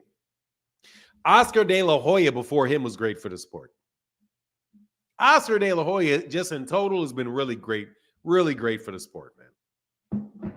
Really great. Bob Arum has been good for the sport. I don't think there's been a lot of people that have been around a long time that are really bad for the sport, with the exception of Eddie Hearn in American boxing. Eddie, I'm sorry, man. I'm going to sound like a Trumpist. Will y'all please get the fuck out of American boxing, please? Will you please? Can we just get back to 2 American promoters and not 5? You know what I mean? Like, can we not? We don't need a third. We don't need it. Can you just go promote fights in Great Britain? We can watch them in the afternoon. They're good fights. It's a good way to spend an afternoon. But you guys signing American fighters, you're getting in the way, man. You're getting in the way. It's too many options, man. Too many options, man. And way too many Euro bums you're bringing over here. We don't need your... Dude, we don't need them, or we don't need it. Okay, we don't need it, man. We don't need it.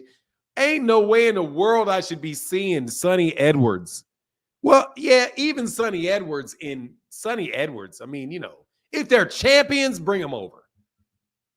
But bro, ain't no way in the world I should be seeing these second tertiary ass dude UK fighters in the evening time when I'm trying to watch boxing, bro. That shit puts me to sleep every single solitary time. Every time, bro. Every time Liam Cheeseman hits the screen, bro, I go like this. Every time, man. Every time. Boxing is really great when there are really recognizable, terrific fighters. Some of these 19 fights that they got on cards, like, man, those bottom ones, man, come on, man, them shits is terrible, bro. Taurus Big said Oscar did some exciting, didn't he? Definitely knew how to pump it up and cast up. Dog, come on, man, for real.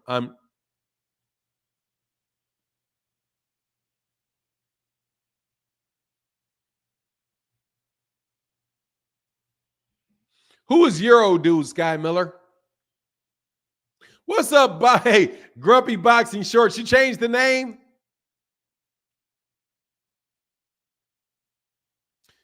Bud never had a haggler. Ali Frazier.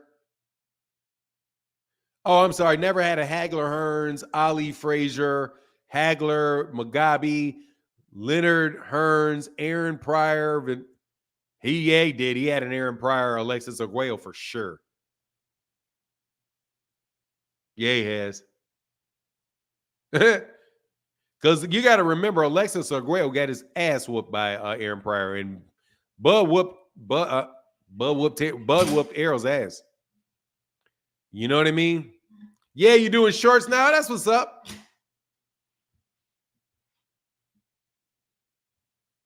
Yeah, but that's so what? Merch is dumb.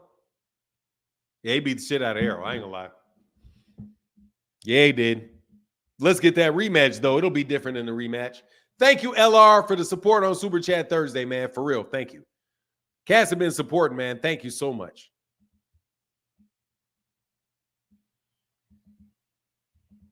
Oh, I'm sorry.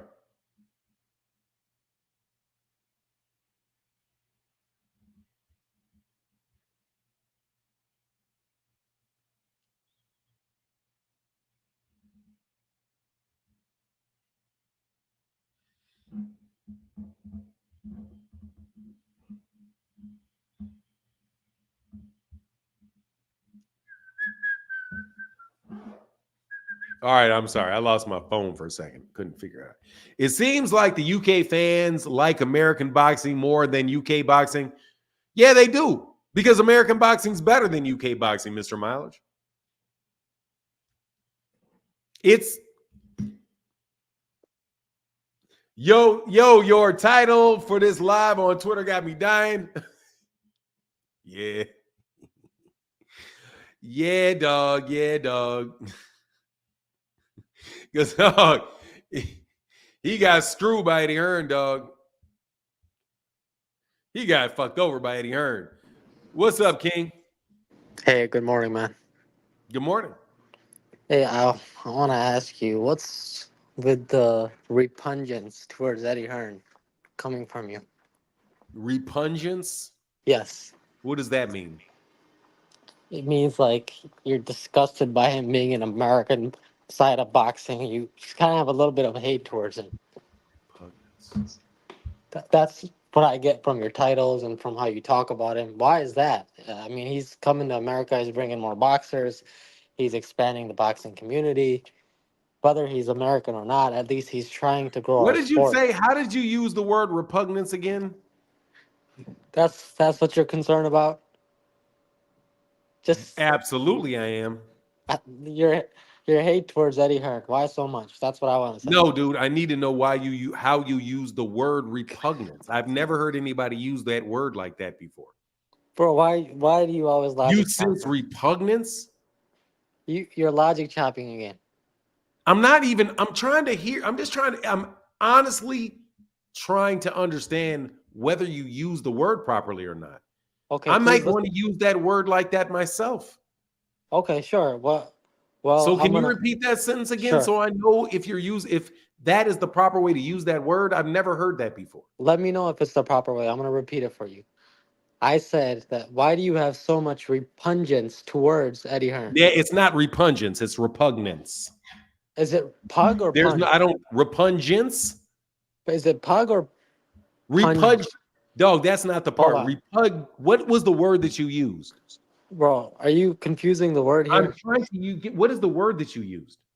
It's REPUG, repugnance. Sorry. Yeah, it's repugnance. Yeah. Okay, thank you, dog. Now I understand. Apologize. You sense repugnance. You used a word I never fucking heard before. Okay, so you didn't. All right, so thank you very much. And I know what let me help you, man. I listen to words. And when you use words, those words have definitions in my mind. Okay. From those series of definitions, from those words that you use, I extract your meaning. If you use the wrong word or a way that I'm not familiar, I won't understand your meaning. That's why I ask questions. I'm not trying to chop your logic.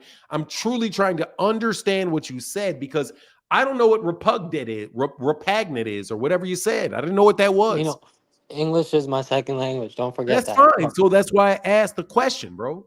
Okay. Repugnance. It's not me logic chopping. I just need to know what you mean.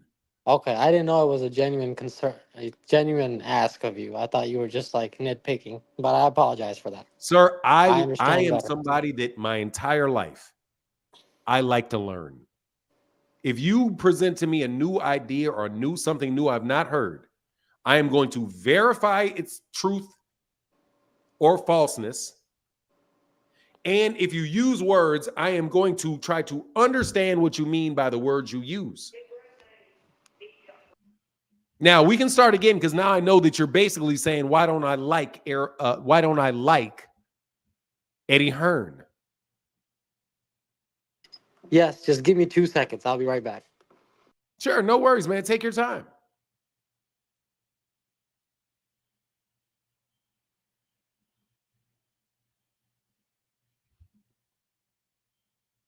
I'm telling you, man, I don't get why cats don't ask questions, man. That makes you a much better student. If somebody asks you a word and you don't understand what it means, ask them what the fuck it means. What does that mean? No, that word you use. What is that word? I don't use that word. I've never heard that word before. What does that mean?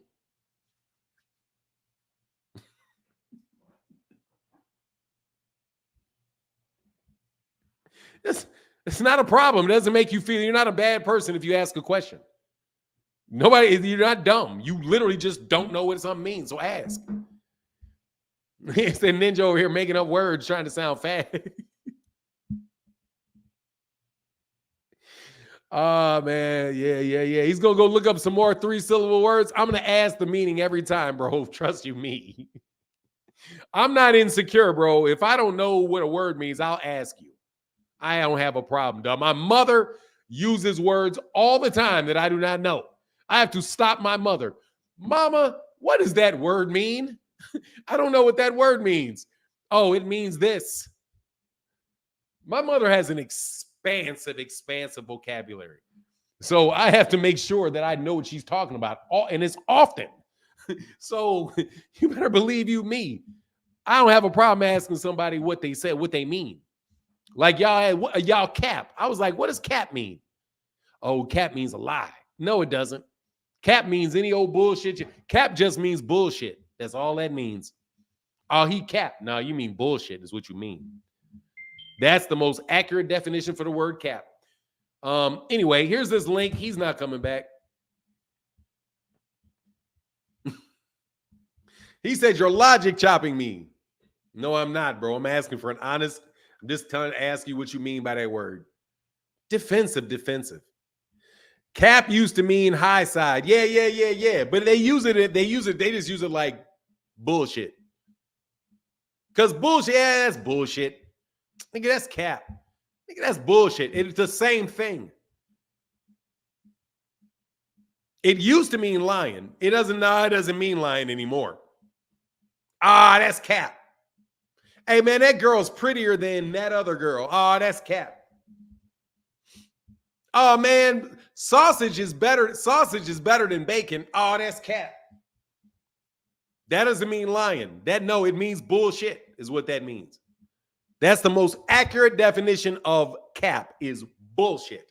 No, bullshit is exaggeration too. It's a form of, that's one example of capping. It's one example of some bullshitting. Telling you, it's a catch-all phrase, man. It's brilliant too. It's quite brilliant, man. You know, you Negroes can be really brilliant sometimes. You know the meaning of these words. Even though the words don't mean what the meaning that you're getting from them, you still know what people mean by them. Nah, he ain't coming back, man. Oh, y'all miss King? Y'all miss King. King food. King always a class act. I know he works your last nerve.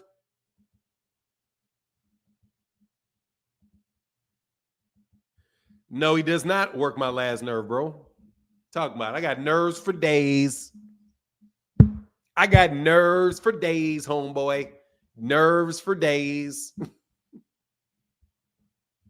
Yeah, talk to them Negroes. I'm trying to tell you, some of y'all Negroes kind of smart. This little boy was at his mama was telling him, his mother was like, you got, wait, what did he do? It was a way that she asked the question. Like, they asked the question and he wouldn't respond to it. And then when he answered the question, he answered her meaning and didn't actually answer the statement, but answered the meaning. He just went right with the meaning and then responded to the meaning, but did not respond to the actual statement that she made, which made a laugh between the two. And I understood the whole time that what he was doing. I was like, is he gonna answer the question? Nah, I'm just gonna address your real meaning, where you're headed to. Very smart young dude, man. Very, very, very witty young man. Very witty young man. I was impressed by that kid. King replaced Frequent Flyer. Now, Frequent Flyer, Haney's dead. I mean, you know, the Haney's died, man. Haney's died. You know what I mean? They broke up. They got hired. They got hired as backup dancers. The Haney crew all broke up and went to work as backup dancers.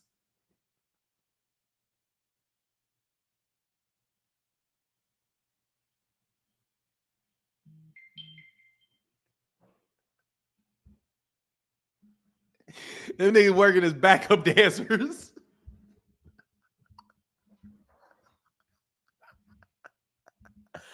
I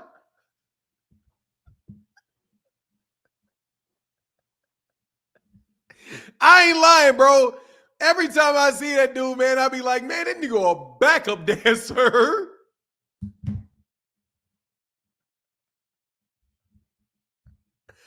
Man, that man doing you like a backup dancer, dog.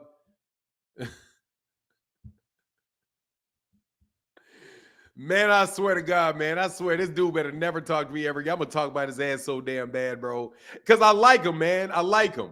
Hey, Big Key said, I don't appreciate. Oh, no, I'm sorry. Man, let me back this up. Joaquin Arizona said, Super Chat Thursdays. Thank you, sir, for the $2 holler. Big Key said, Fanon, I don't appreciate your repugnance. That's what he said. I don't appreciate your repugnance towards G-Man. Hey, man, that's hilarious, man. Hey, Red Boy, thank you, brother. Thank you, man. That nigga a backup fucking dancer, dog. Hey, go tell him. Hey, man, go tell that dude I called his ass a backup fucking dancer.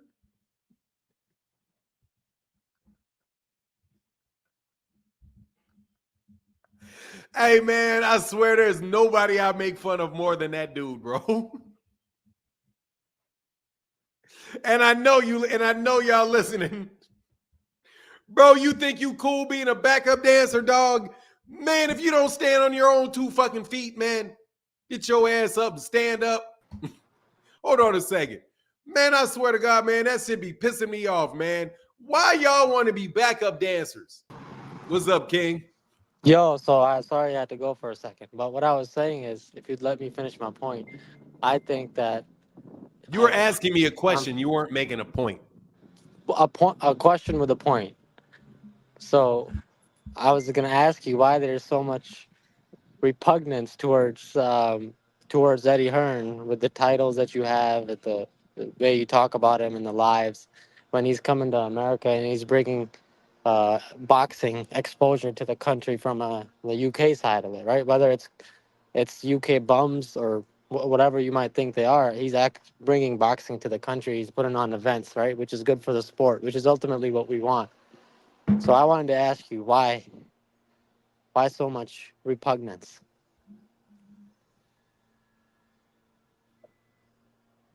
What say you about that? So much repugnance? I don't think you're using that word properly. Forget about repugnance. Will you stop trying to use fancy words? I don't think that you're using that word correctly, bro.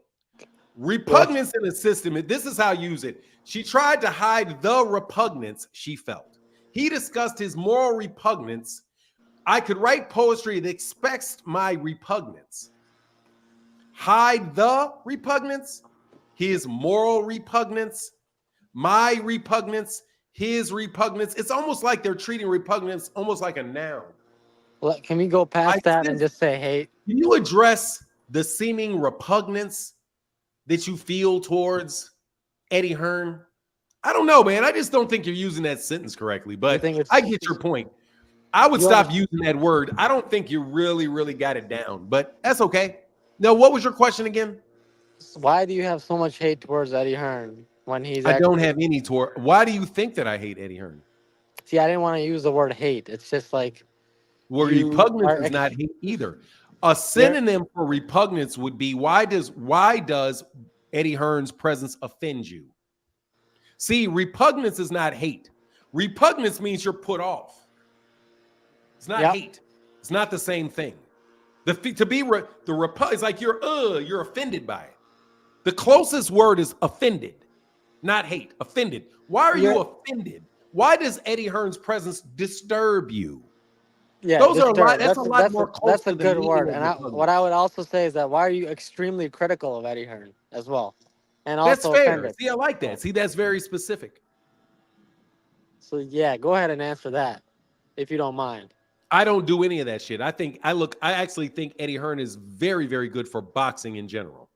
So, okay, in general, yeah, that's what I'm saying. But in America, we don't need his ass. But we don't why? need He's him. bringing boxing events. It's called overkill. We've always had boxing events.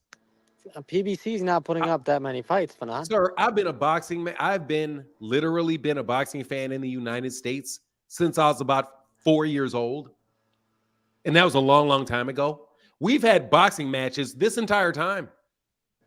Never skipped a beat.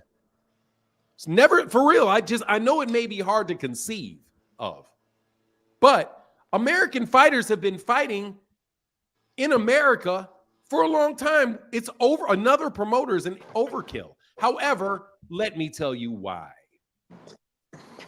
It's not that I have a problem with Eddie Hearn himself. I actually think that Eddie Hearn is very loyal to the fighters that he signs. But he is most loyal to his country. He is most best at fights taking place in the United Kingdom because that's where he's from, that's where his skill set is, that's where he has all his connections to finding the best fighters. He's doing an amazing job as a promoter in the UK. We already have people that are doing good jobs, great jobs as promoters in the United States. Well, Al Heyman and the PBC, Showtime, and HBO have been putting on tremendous fights for years. We were able to have Muhammad Ali. Yeah, I get all that. We were able to have, I'm not done. We were able to have Sugar Ray Leonard, Oscar De La Hoya, Floyd Mayweather Jr., Gervonta Davis, Canelo Alvarez, Mike Tyson, Evander Holyfield. We've have so many American stars without the use of a UK promoter coming up to make it difficult. To make it difficult. I do. I'm not seeing that many fights. Look what just happened. Look what just happened with Jaron Ennis and Shakur Stevenson. If Eddie Hearn, for American boxing, if Eddie Hearn was not in the United States and he was in the UK, he would be signing between two people, Bob Arum or Al Heyman, one or the other. He may get with some other promoters, secondary promoters that will fight on their cards, but it's one or the other. When you add a third, now you got it split in three. Yeah, I get that it creates a division. You get it split in three. Listen, you get it split in three in the United States. Now you have cost competitions for events in the United States. We don't need him. By the way. Listen, we don't need him. Nor do I believe that you can tell me of a fight that of significance in the United States. Joshua Ruiz. That Eddie Hearn made. Joshua Ruiz. Like I said, you can't name me a fight in the United States of significance that Eddie Hearn made. I just told you, Joshua Ruiz. Didn't nobody in the United States give a fuck about that fight 3 years ago? That shit sold out Madison Square Garden. Stop. Come on, man. Dude, stop. First of all, that fight was like 4 fucking years ago. Do you have anyone from the last 3 years? Boots just sold out in Philadelphia with Eddie Hearn. Stop that. That's not a big fight. It's not in a big United fight. States? No, I can't think of too many. Stop. King, can you do me a favor and not bullshit? No, he's not made big fights. He literally just fight Devin Haney. He fought David Avanesian. That's not a fight. That's garbage. Garbage. It was not a competitive fight. It was a garbage-ass fight that Jaron didn't want. Now he's got him fight Karen Kugadajian, which is another bullshit-ass fight. If he fights him. It was a bullshit fight we already saw. They try to make the Brian Norman fight. Doesn't matter about trying, bro. He didn't get it done. You got to get it done. I think he's bringing more boxing eyes to the United States. No, he's not. He's bringing out more boxing eyes to the United States because his fights are on DAZN, which is a European network. It's a global app. It's a global app. Shut up. 14 million I'm sorry, man. I don't want to be disrespectful to you, dude, because you're not going to put me in a bad mood today. Man, look, I don't want to repeat your foolishness today. Fanon, I'm not trying to put you in a bad mood. Dude, I don't want to repeat that foolishness today. You asked me a question. You asked me a question. And I'm giving you my answer. Oh, I totally disagree with you. My answer is I do not dislike Eddie Hearn. I don't think American boxing needs him. We don't need him. He's not necessary. He's overkill. He can leave, and we wouldn't miss a fucking beat. He's not creating boxers. He's not signing new undiscovered talent. He's just taking what another American promoter worked with and getting him at the end of a contract. He's not growing American boxing. I understand your opinion. We're just gonna have to agree to disagree, bro. Dude, you're telling me, you asked me why I don't like him. I don't have a problem with Eddie Hearn. I speak highly of Eddie Hearn often. But in the United States of America, we don't need him. We already have big established promoters. We already have him. So we don't need him. I am not saying that he's a bad guy. I'm saying we don't need him. He's saturating the market. Get the fuck out of the market. You are saturating the market. You are oversaturating the market. So now you got fighters that can like Bud. Well, where am I going to go? I don't know. I got 95 different choices. No, maybe I'll go to Turkey Al Sheikh. Oh, well, let's go. Yeah, stop. No, that's not a good thing. It's not a good thing. That actually makes it what do you call it? That's a seller's market. That makes it a seller's market. Seller's market in boxing is not necessarily good for boxing fans. Buyer's markets are. Let me make sure I said that right. In boxing, what would a seller's market be?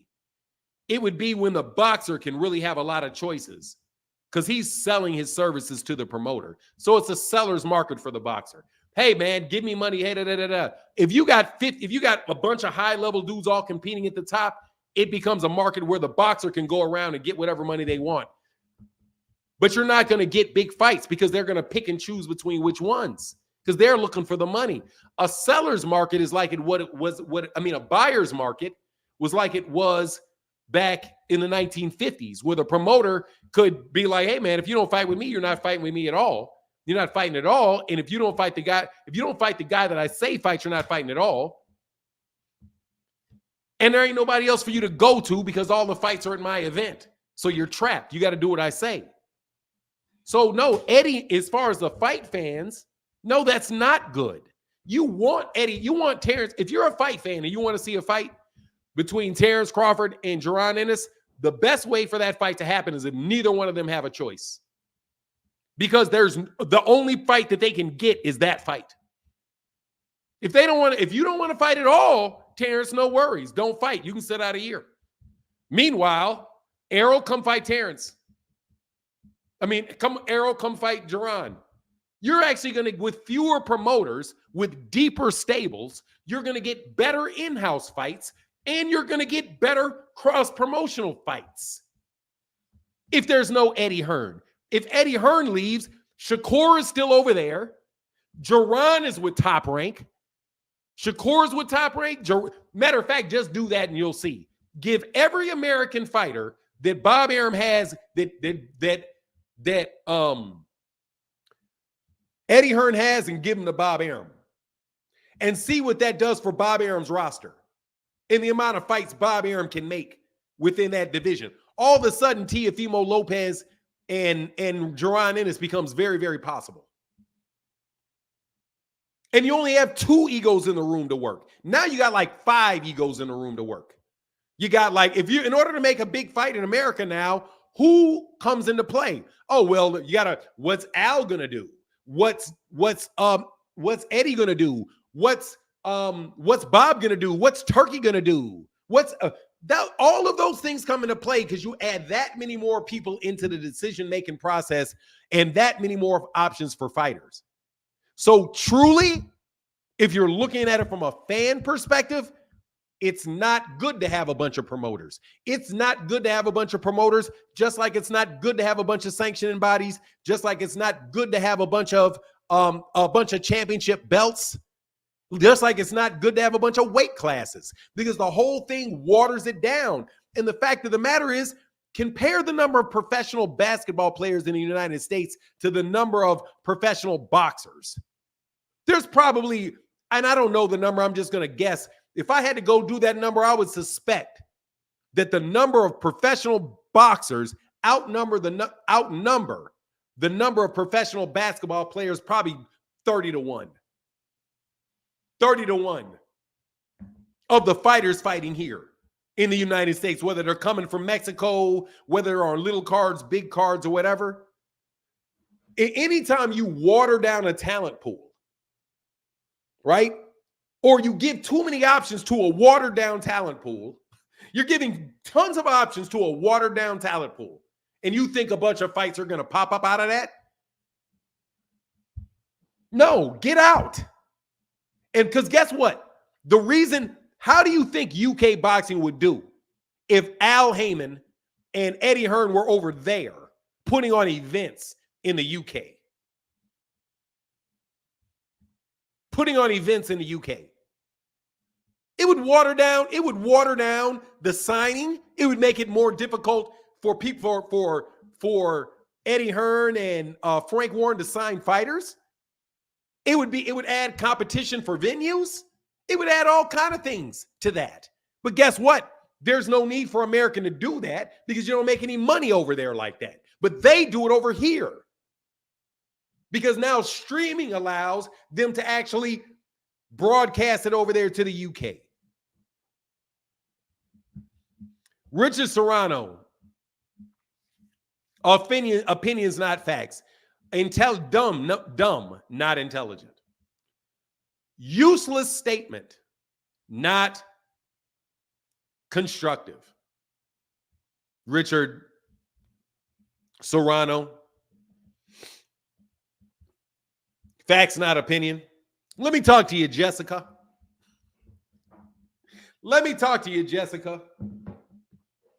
What I just stated was facts. That's not opinion. What I stated is facts. What I stated just now is facts. It's not an opinion. It's facts. Facts. The more competition you have from employers, the more job opportunities that employees have, the more they can negotiate up their salary because they got choices. When you have a monopoly and there's nowhere else to go, then your prices do this. Boom. Your prices go through the floor. That you're going to pay people to work there because there's no other job to go to. So, hey, man, why do you think they bring these migrants in? Miss Serrano, why do you think that they bring these immigrants in, really? Migrants. Why do you think the migrants really get in? The migrants really get in so they take your job. I don't need to talk about all the violence and all of that stuff that people are trying to get everybody scared about. They let them in so that they can work.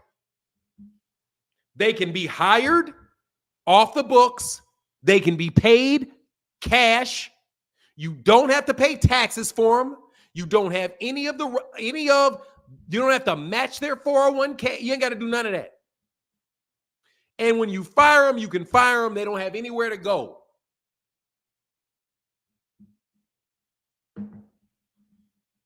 Those are facts when you have a monopoly. But when you have a lot of people here, where do you think, let's ask you a question you think what I'm talking about is opinion. If Al Heyman and Bob Arum were the only two major American boxing platforms that American fighters can fight on, where do you think Eddie Hearn's fighters are going to go? They're going to go there because they have to go there. That's not a fact. That's not opinion. That's a fact. What do you think they're going to do? Move to Japan? Sign with a Japanese promoter and fight on Monster Inoue's undercard? You think Terence Crawford is going to go sign to fight in Japan?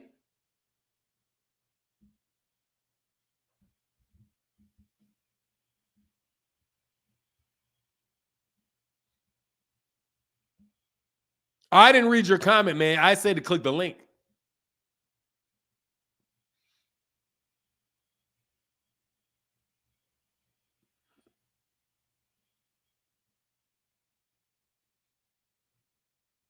You didn't answer. Why you say you answer? You didn't answer.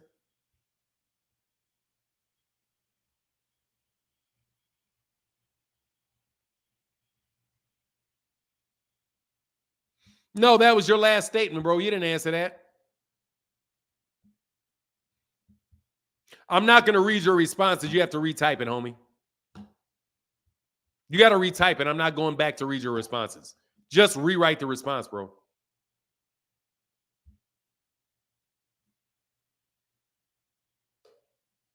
Just reread the response. Just rewrite it so I can see it.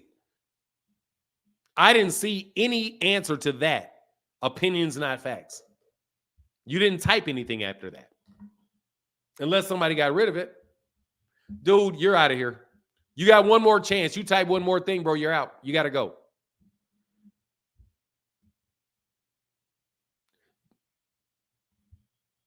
Rewrite it.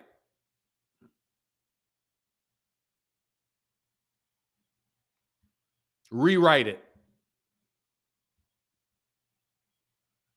I'm looking right at, I am putting up every new comment.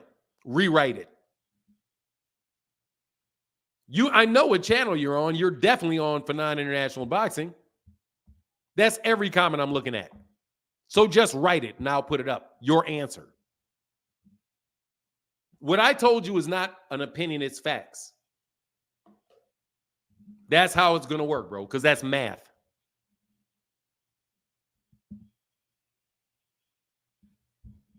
Yeah, super chat, that shit. Appreciate you, though. I like the conversation. I don't mind having the conversation, though. I'm trying to be more pleasant because I really do like arguing with you guys. I do. It's fun. It is absolutely fun for me. Damn, wow, that's just so shabby. Thank God, though. Then anyway, my career wouldn't exist if there were a ton of illegals near me. I started working at 16, my way up, management, all on a diploma. My career wouldn't exist if there were a ton of illegals near me. Yeah.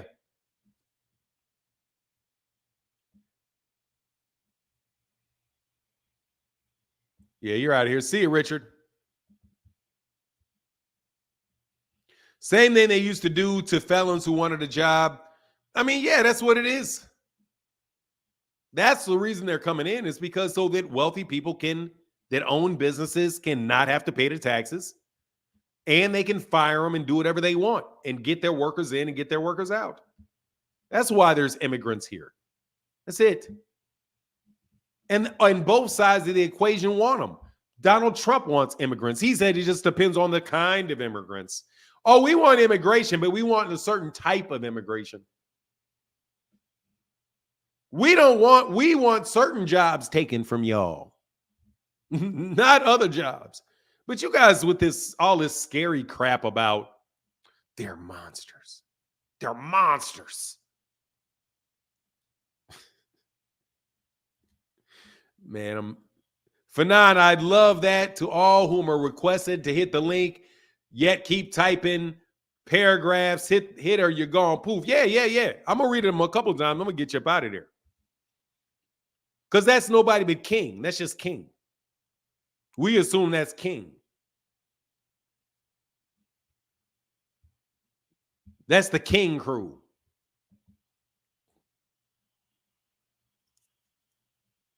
Yeah, they want them to pay them $10 an hour. And you pay them cash. And you pay them cash.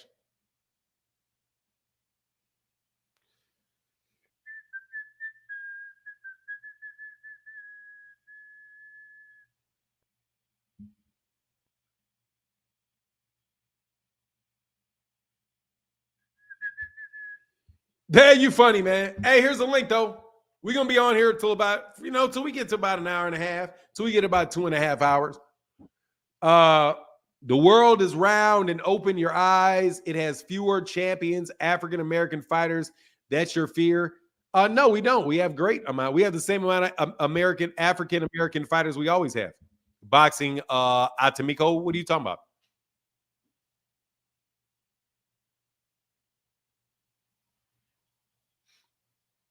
No, we do not have fewer. We have the same amount we always have. We keep, and first of all, stupid, I'm not talking about African-American fighters. I said American fighters. I said American fighters, stupid. Bam Rodriguez is an American fighter. Virgil Ortiz is an American fighter. Caleb Plant is an American fighter. Brandon Figueroa is an American fighter. Rayo Valenzuela, I think he was born in Mexico, but he's an American fighter. He's an American fighter. How can I help you? Hey, I apologize for going off on you, or not going off on you, like, having a meltdown or something. I'm saying, like, going off the channel. I'm sorry for doing that because I was at work. But, yeah, I mean, you were answering and I had left in the middle, so I wanted to apologize to you. So did you still want to say? It didn't bother me. Did Bro, you want you to leaving? I'll be honest with you. You leaving never offends me. It's like a job well done.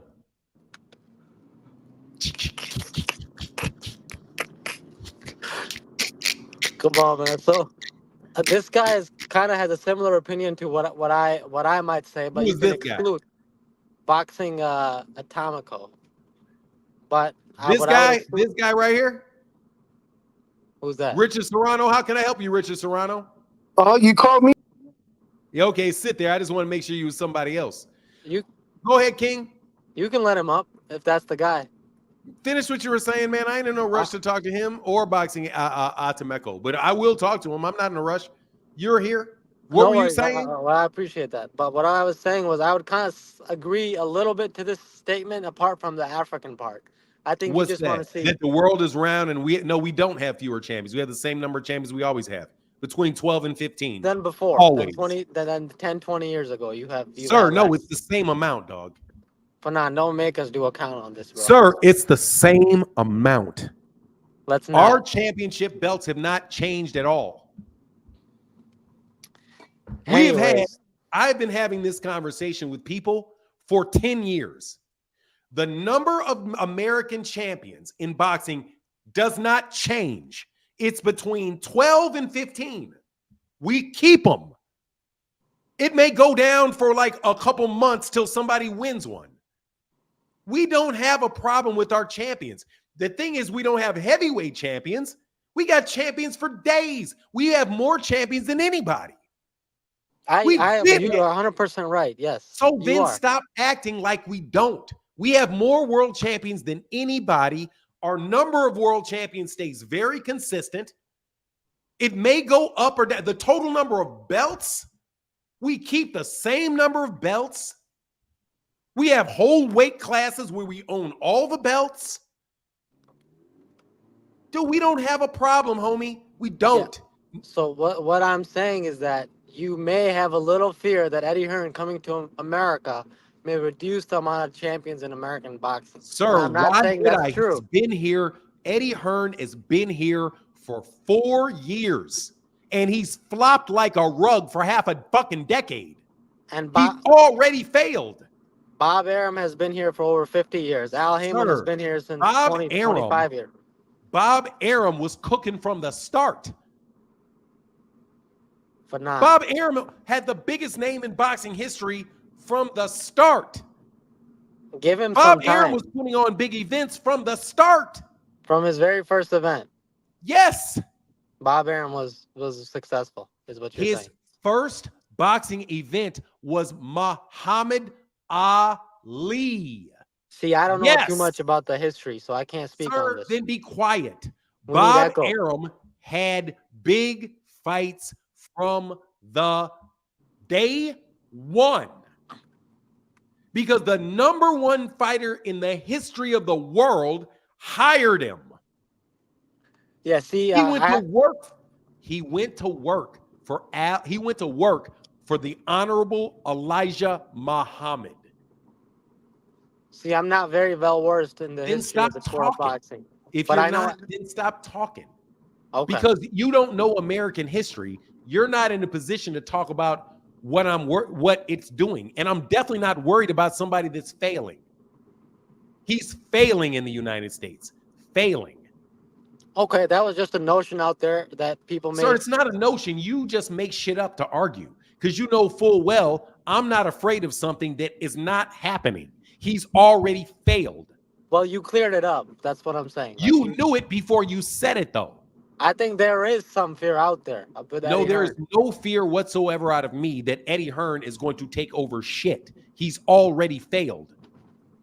And even if he did, it wouldn't make a difference to me because he would have all the fighters and the problem would be solved because he could make the fights. Okay. See, now again, my problem is my problem is not with Eddie Hearn. My problem is the fact that 3 major promoters competing each other for fighters are going to prevent some fights from getting made. You got a good pivot game, bro. Richard Serrano, how can I help you? What was the facts? What was facts? Well, we go back, let's start with your, as soon as you read a surname that was Latino, you went into immigrants. Oh, they take your jobs. If you were born here, speak English, and they take your jobs?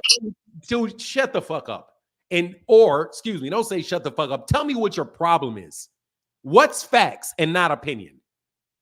The fuck is facts and not opinion? You wouldn't be talking about them. What is facts and what is opinion and not facts? Eddie Hearns is making an impact. When he brought the zone, Golden Boy, De La Hoya, all of them moved over to him to make money because they couldn't make it here because of Al Heyman. You're lying. Hearns. You're lying. So don't give him this thing. Now you're moving in. You got the Prince coming in. What are you going to say about him? Another immigrant? Sir. Taking your job? Shut up, you fucking buffoon. You don't understand what I said. I do understand what you're over monopoly because you have the mic. No, you do not understand. Those are immigrants. They're taking your job. You can't do it good enough, so they're doing it. He is not an immigrant. Eddie Hearn is not an immigrant. So then who are you speaking on when you speak about this immigrant stuff? Shut up and listen. Shut up. You're talking about Richard Serrano? Shut up and listen. First of all, Eddie Hearn is not an immigrant. Eddie Hearn is a citizen of the UK. He doesn't live in the United States. He's not an immigrant. So is a Prince. So who are you talking or referring to when you Number 2, stupid. Turkey Al Sheikh is not an immigrant. Shut up or I'm throwing you off. That's the only way you can win. You're gonna have to stop talking or I'm throwing you off. Are you done? Who are you speaking to on immigrants? When I talked about immigrants, there are people in the chat that said Venezuelan immigrants. When there was no Venezuelan immigrants on this. Listen, sit here and listen. You read Rich. Listen. The conversation about immigration is something I'm dismissing. I don't believe that immigrants are invading the United States and stealing a bunch of jobs. I don't. But there are migrants that get brought into the country to take low-paying jobs. That's just a fact. Home workers, that's when I said immigrants with lower-paying jobs. That's what the concern with immigration is. Immigration is also a concern with higher-paying jobs. There was nothing about... Immigration is all... Shut up. You're not talking over me. I'm just going to throw you off. So when we were talking about immigrants, we were talking about immigration, whether it's a computer programmer or whether it is somebody that is mowing lawns or doing landscaping. That people will allow people from lower income areas and countries to come into the United States to do those things. That's why immigration is allowed. And both sides of the political spectrum agree with immigration. They just disagree about who should immigrate. That was the immigration question. Okay? There was no question. Shut up. That was the discussion I had about immigration. The discussion about Eddie Hearn has nothing to do with immigration. Nothing. Okay? So there's no need to talk about immigration because the issue with Eddie Hearn has nothing to do with immigration. A boxer coming in, Canelo Alvarez is not a U.S. citizen. He fights in the United States. He's not an immigrant. Lomachenko comes to the United States. He fights in the United States. There are non-American fighters that fight in the United States all the time. Julio Cesar Chavez, I'm not going to listen to you. I'm going to explain to you. What I said was that too many promotional companies can drive down the prices for fighters or can drive up the prices for fighters, and it can make fights harder to make. That was my point, which you clearly did not understand. So after all that backpedaling, where did Richard Serrano start the conversation? I did not backpedal with anything. That's what I said to begin with. I didn't backpedal. You misunderstood. Grin. You didn't understand. I didn't backpedal. I was listening. No, that doesn't mean you understood. Because that boxing, the immigration conversation had nothing to do with boxing. Nothing. It had nothing to do with boxing. Nothing. The immigration discussion had nothing to do with boxing. So how did you bring that up in boxing? Somebody asked me a question about it. I used an example. Will you stop being offended by shit? You don't even understand what I said. Sandy, and so does your public now. They all understood it to begin with. You just bullshit. Oh, they took your jobs. Dude, shut up, bro. You're listening and don't understand. That is not what I'm saying. Impact on here. Go be offended by somebody that said that. You said it. It's on your platform. Rewind. Man, let me tell you something, dude. You got some boxing to talk about or fuck off. I got a lot of boxing to talk about. Talk about boxing, bro, because I know what I said. Again, I take it back to a long back, way back. Take about some boxing or get the fuck. One or the other. Okay, I trained with friends and they all were under the 84 Olympics. So, what? What? I have friends that were on that Olympic 84 team. De La Hoya, John Bray. So what? All these guys, what does that got to do with what Eddie Hearn is taking over something that he shouldn't? They wouldn't have signed to Eddie Hearn. Eddie Hearn is not taking over American boxing. His fights flop. He's not taking over American boxing. That's what I said. It's your opinion. It's not opinion. It's a fact. So how is he still relevant? You're talking about him. He's a UK promoter. Okay, but you don't even know who you are. You're talking about him. I don't know who is. Eddie Hearn knows who I am. Eddie Hearn absolutely positively knows who I am. What do you mean? I see he's on your platform rebuttaling. Sir, Eddie Hearn, first of all, what difference does it make whether or not Eddie Hearn knows who I am? I just happen to fall on your chats, bro. That was it. Bro, you don't. And then this kid was telling you that he's relevant, and you're arguing with him. He's not. So is it not an opinion because he watches it? I didn't say he wasn't relevant. I didn't say Eddie Hearn wasn't relevant. That he's taking Al Heyman and. I didn't say that. You don't listen. I do. You don't listen. You don't hear what you say. Get the fuck. Just get the fuck, bro.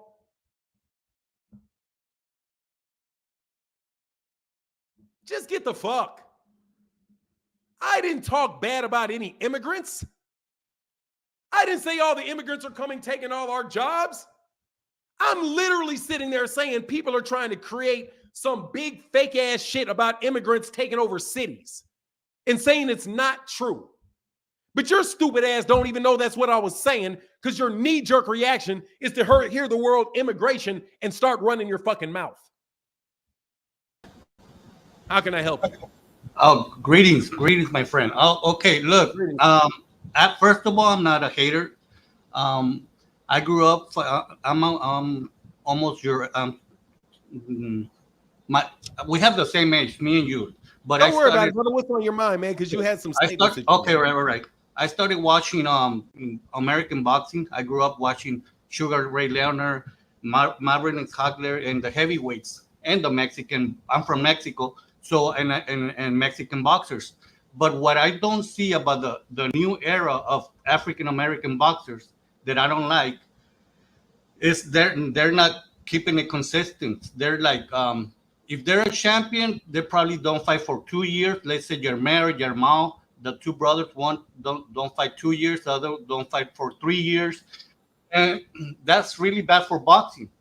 and you have to sell your own brand, like as a name, as a champion, because they're not bad fighters, but what I see, they're being lazy, for reals, for me, because I love African American boxing, because I grew up and there's a rivalry between Mexico and African Americans, but the new age, I only could speak for two, let's say Tank Davis and Crawford, but not for all the boxers, man. And you guys gonna have less champions every time, and that's why I put that.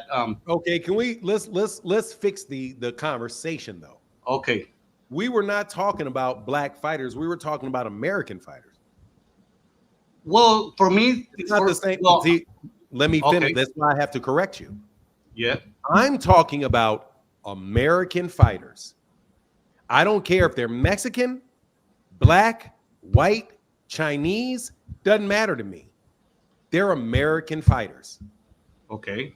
The discussion that we were having is about American boxing in the United States. Okay. So what I said was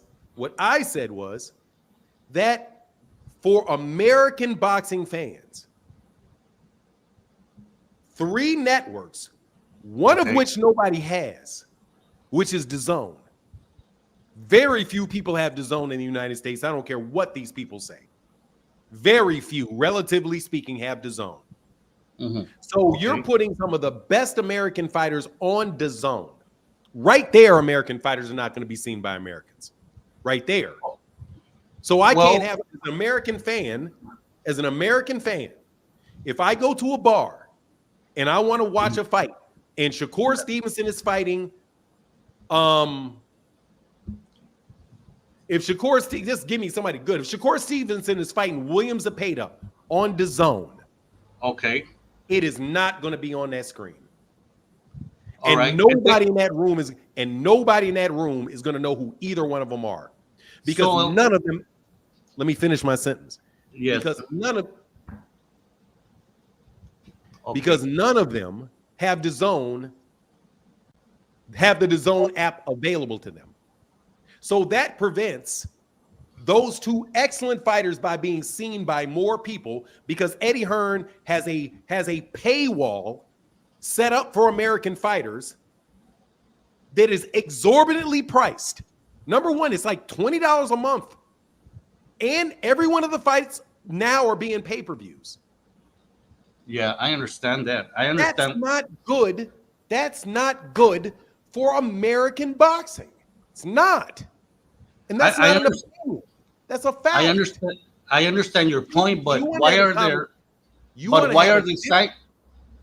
they signing with Matchroom then? Like Ennis and Shakur. Because Matchroom's paying money. Okay. Because they're paying money. That's what my point is. I agree with the other point that you said, that Eddie Hearn is faithful to their UK audience and fighters. I agree with that with you, because I noticed that. But the fighters are going over there anyways. So what is the point of who's going over there anyway? Well, look, Crawford needs Matchroom. There's been first of all, Canelo Alvarez left Eddie Hearn. Yeah, I know he left and went to PB. And listen, he left Eddie Hearn and went to Al Heyman. Yes, the biggest name fighter that they have went to Al Heyman. Yes, I know. So, how are you? But you acting like everybody's going over there. Because Al Heyman. Let me tell you why. Jaron Ennis is not more than likely not signed with the PBC. Okay. Because he would be like the number 5 or 6 fighter on the PBC. Number 5 or 6 fighter on the PBC roster. Yeah, I agree with that. I agree with you. So why is Shakur not signing? Because Shakur don't sell. I'm not saying Shakur don't sell at all, but Shakur's not a big name. Jaron's not a big name. They got guys. They're not operating off of a budget. Okay. The PBC actually has to sell tickets to pay for fights. They actually have to sell They have to sell pay-per-views and they have to sell tickets for those fighters to get paid. Those guys are getting paid off of a budget. Eddie Hearn just took one of the top 3 American fighters and stuck him on an undercard in Saudi Arabia.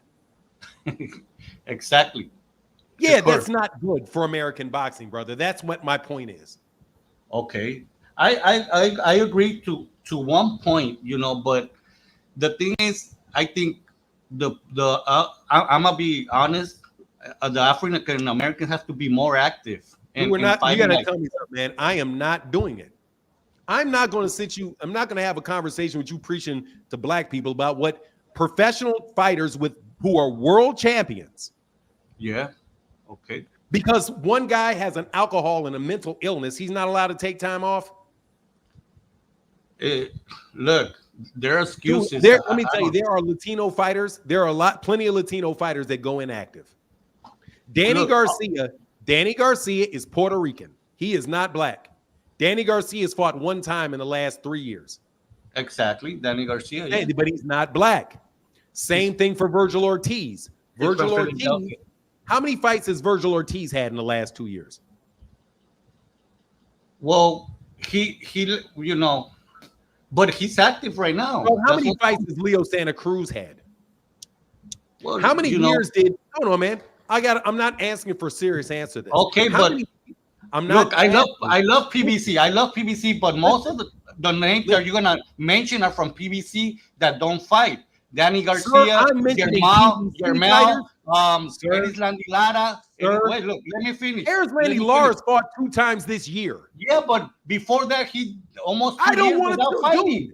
That is not significant. That's not specific. How you gonna sell? How you gonna be? How you gonna sell your brand? How you gonna sell your brand if you don't fight? Look, most of them are from PBC. Man, stop talking. Black fighters are the #1 selling fighters in the world. Gervonta Davis does not have a problem selling tickets, and he's an active fighter. No, he's the #1 selling black fighter right now. Gervonta Davis fights often. Yes. He fights often. Yes. He fights often.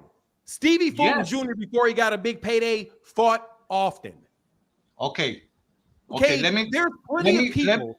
Oh no, I'm not going to let you sit here and listen to you preach about black people being lazy. You just want to say what you said. I'm not. But let me tell you, be very straight, bro.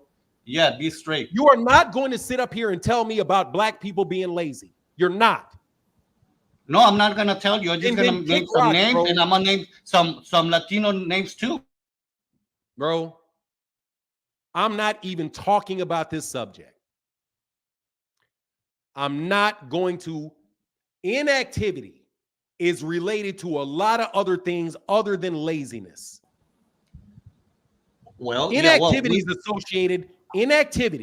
is associated with other things other than laziness. Yeah, okay. Then we're gonna tell it not lazy. We're gonna tell them not selling your brand as a professional boxer, as a chef. Name the fighter. Name the fighter. Okay, we're gonna name it like that. Okay, look, Erislandy Lara, 2 years without fighting. Look, Germel, 1 3 years. Why? And the other one 2 years without fighting. Why? Okay? Why? Just let me finish No. You're going to name somebody, then you're going to tell me why they didn't fight. For whatever reason is. No, not for whatever reason. Jermell Charlo. If they're anger or not for whatever reason, because you said laziness. Like it's their choice. We're going to call it that name anymore. We're going to call it an activity without selling your brand as a champion, okay? That's how we're gonna call it. Who? Because who? Well, I already told you 3. Okay, I'm gonna go with that. Danny Garcia. Danny Garcia is not a champion. Well, he was a champion. He's not one. Well, okay, he's not one. He's not one. But it's a name. Give me the champion. The one you mentioned, the Mexican American. That Tank knocked down. He's from San Francisco. He's Mexican American. I don't know. I don't remember his name. He has his son is named by Al Heyman. You talking about Ryan Garcia?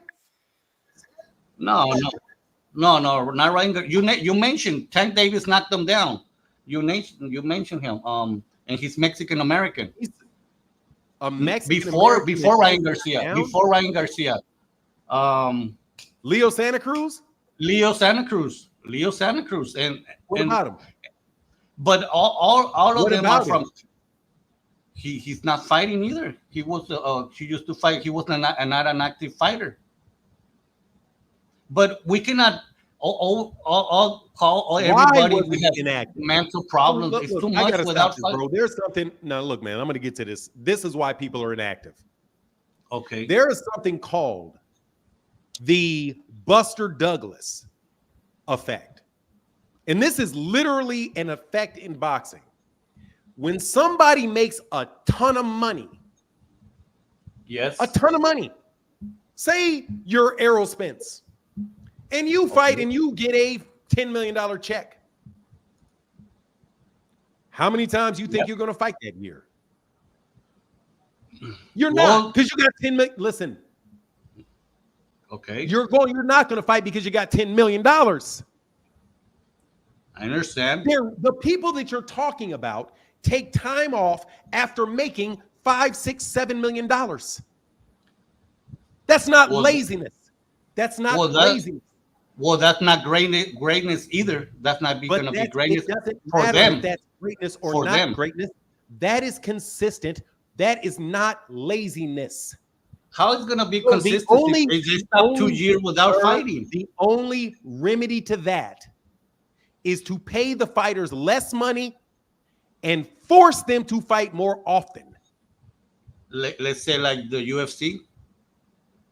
Exactly like the UFC, because they don't pay them shit. They got to go back in and fight.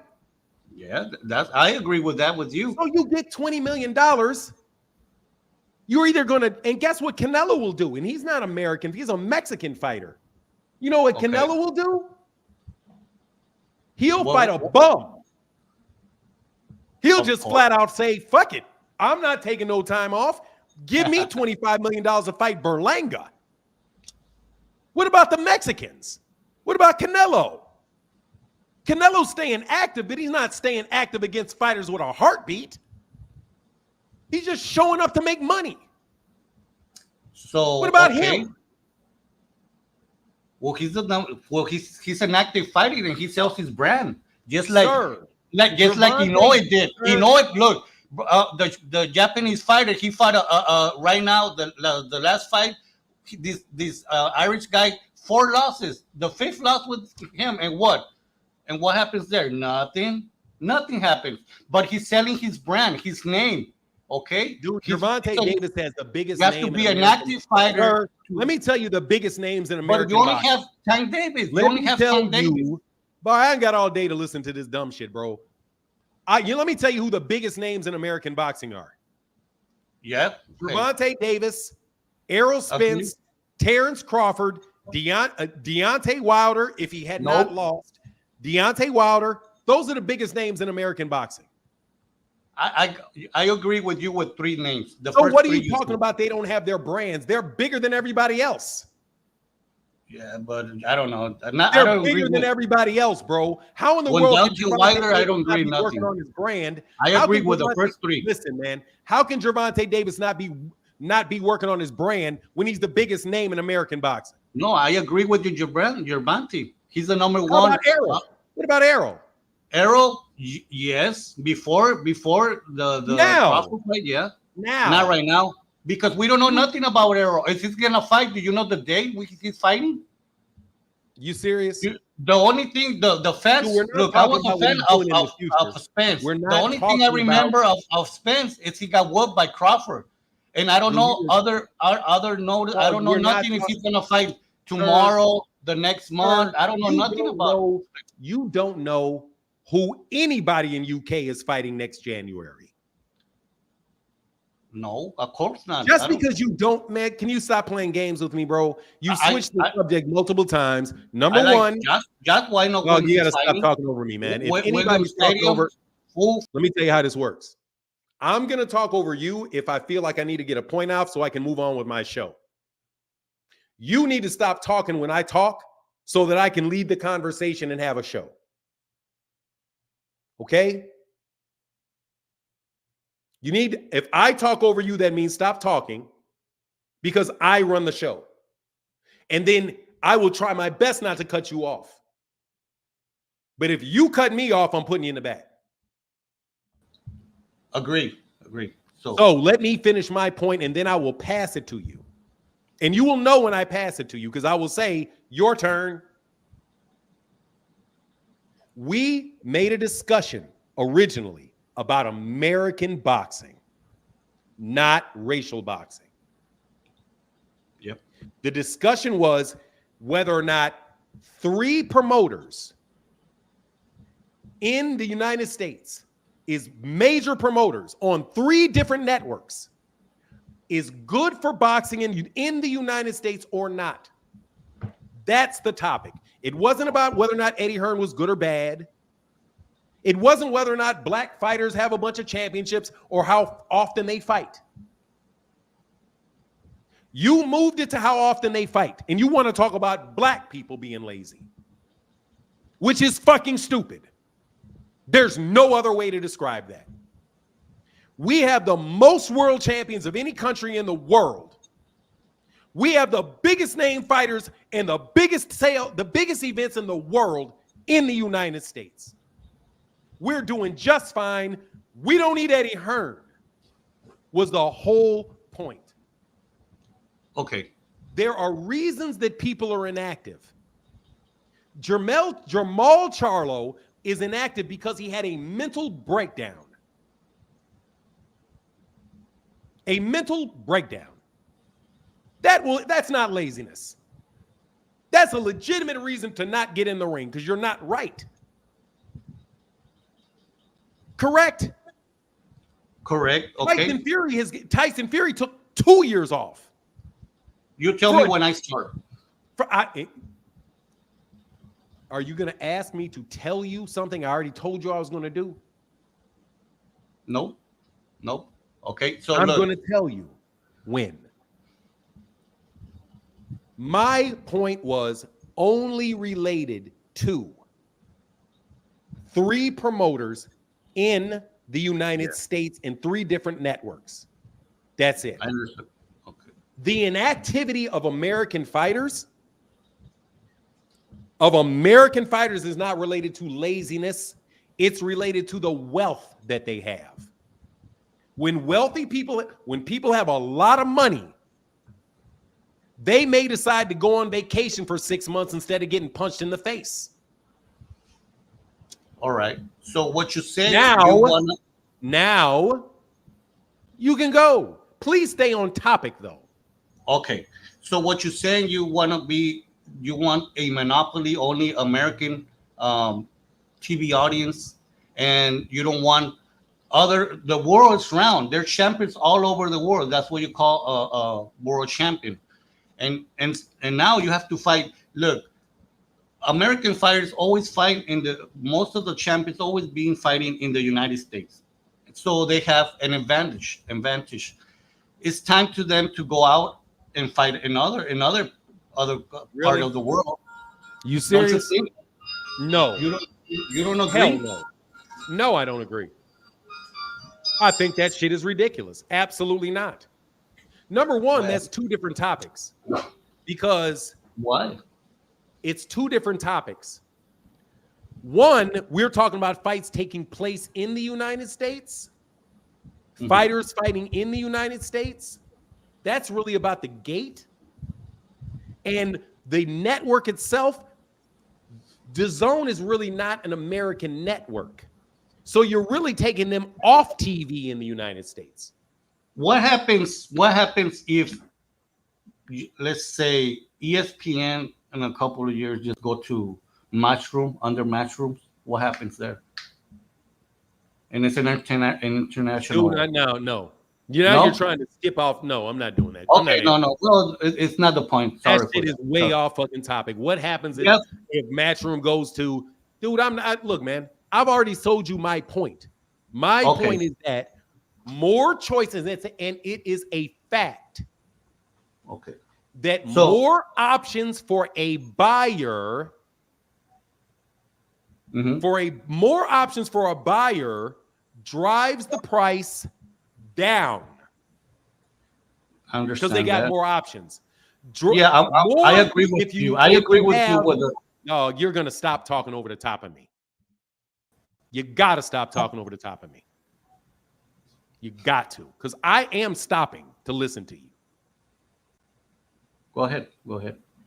It's not good to have 3 networks divide the attention of the boxing world between 3 different networks, hide the best fighters on a network nobody's watching, split the best fighters between 2 other networks.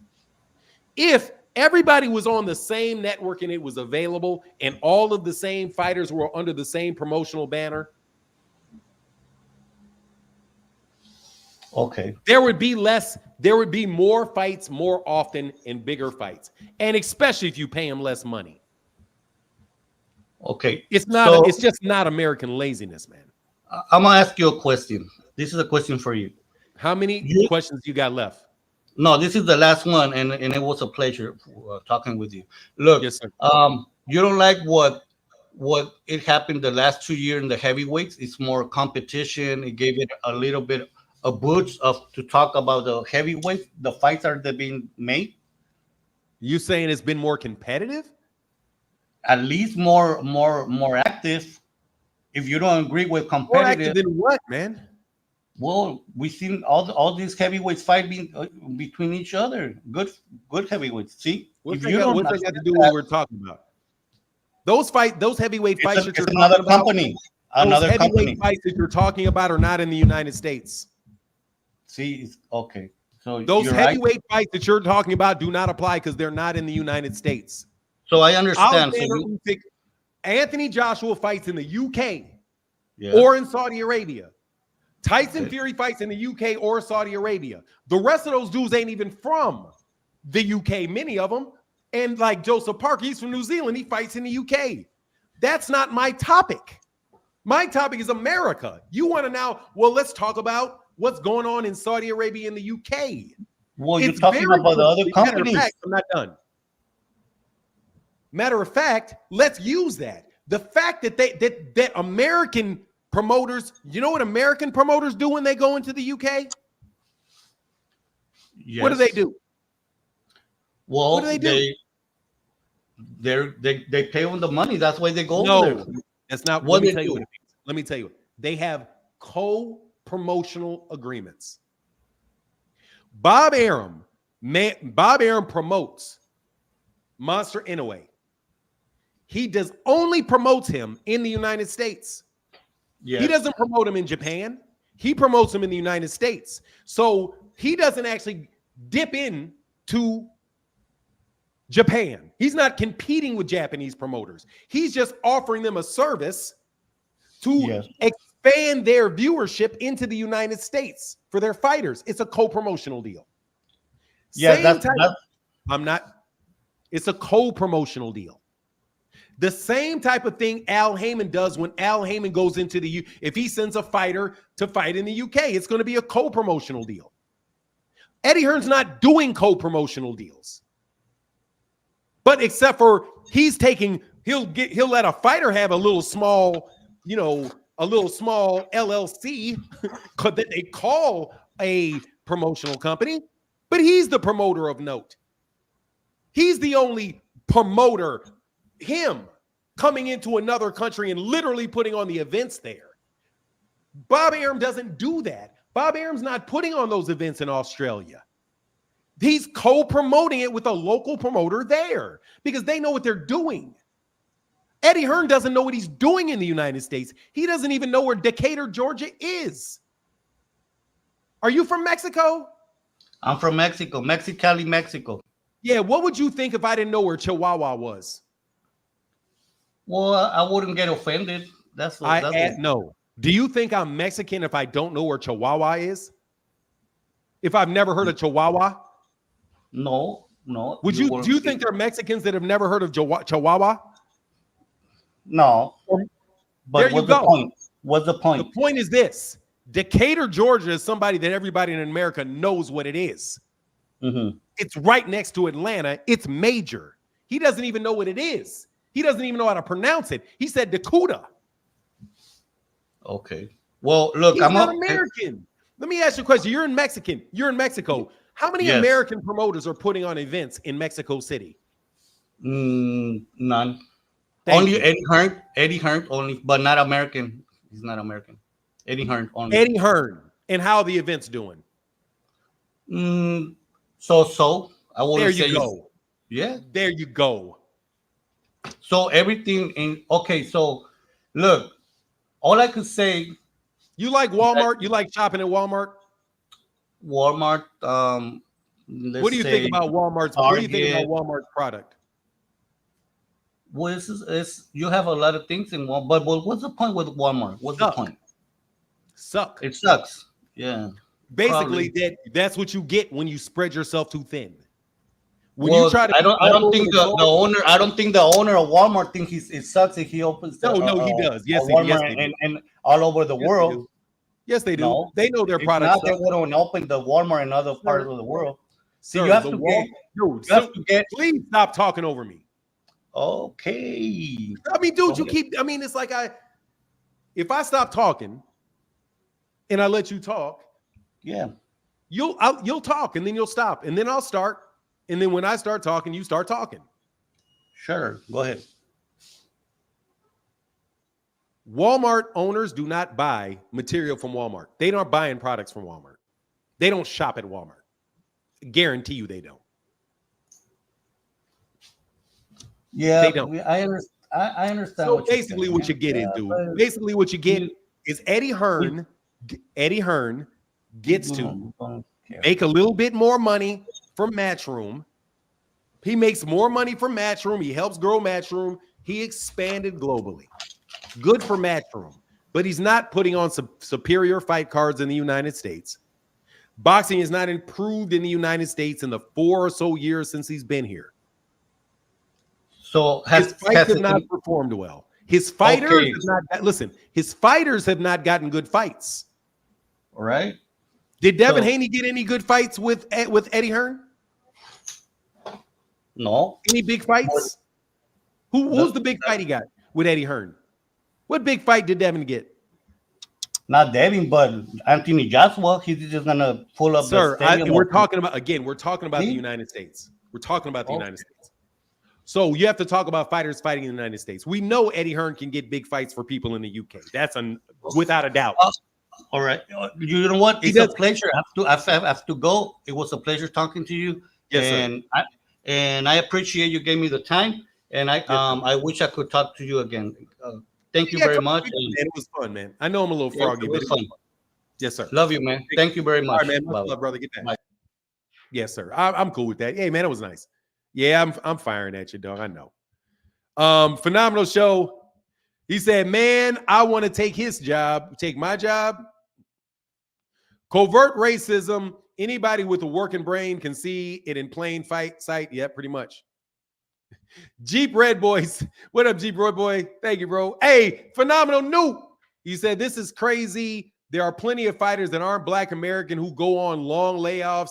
I've noticed this thing where so many eyes are on Black Americans so much that people don't even see what's going on within their own group. Of course not, man. It's like, dude, listen to this shit. You know how many times on this channel I've had to separate Black and American? I've had to reconnect the two. These people don't even hear, when they look at American Black, they don't even think American. They just think Black. That's it. Every single time. They don't see American fighters. They see Black fighters. That's it. That's what's been going on the entire time that the United States been in existence. You guys don't see us as real fucking people. You don't see us as Americans. I have to continually correct people in the chat when I'm talking about American boxers. UK people consistently forget every Mexican, even if they know he's Mexican, even if they know he's American. He's really Mexican. He's not American. But Anthony's British. Anthony Joshua's British. He's not black. He's British.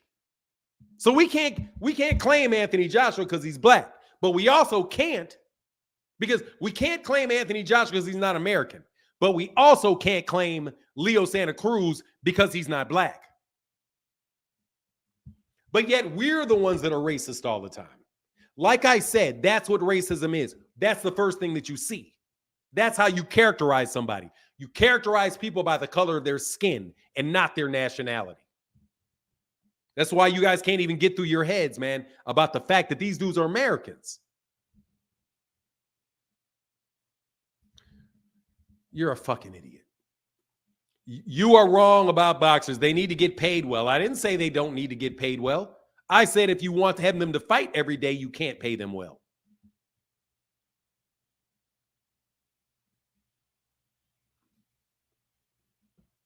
What? If you have to eat and I'm paying you $5 a fight, and that's the only way that you're going to eat, dude, guess what you're going to do if it costs you $100 to eat? You're going to take them fights. Why? Because you don't have a choice. You have no leverage. What's your best alternative to accepting this money I got? Sleeping on the street?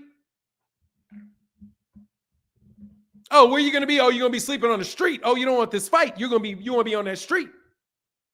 Oh, no, I don't want to be on that street. Can you loan me some money? No. I can let you earn some. You can get in that ring, go fight him tomorrow. But he's a 175-pound fighter. I only weigh 154. Well, you know what? No worries. Hey, man, good luck finding that money. What you think? What you think? Man, you guys live in La La Land, man. Y'all out here living in La La Land, bro. That's exactly how that works, bro. Phenomenal. And I'm not saying that they should do it. You know who said they should do it? Rick Glazier said they should do it. Rick Glazier said Al Heyman paying these people too much money. Why Al Heyman's ruining it? They got all this inactivity because these guys are making too much money. You can't pay them all that money. That's what Rick Glazier said to manager Marty on his channel. All of a sudden, the end goal is to pay everybody a ton of money. But when it's Al Heyman that set up a scenario for these guys to get this money, there was a problem. You're paying them too much money. But when this guy is lying about paying them too much money, hey, that's really what it is. That's what it's supposed to be. Yeah. Phenomenal show, man. Thank you, brother. Oh, I'm sorry. And people say that we have a complex. No, y'all have a complex about us. Y'all put us on this proverbial pedestal. Yeah. It's almost impossible for a black person to talk about America without talking about black people.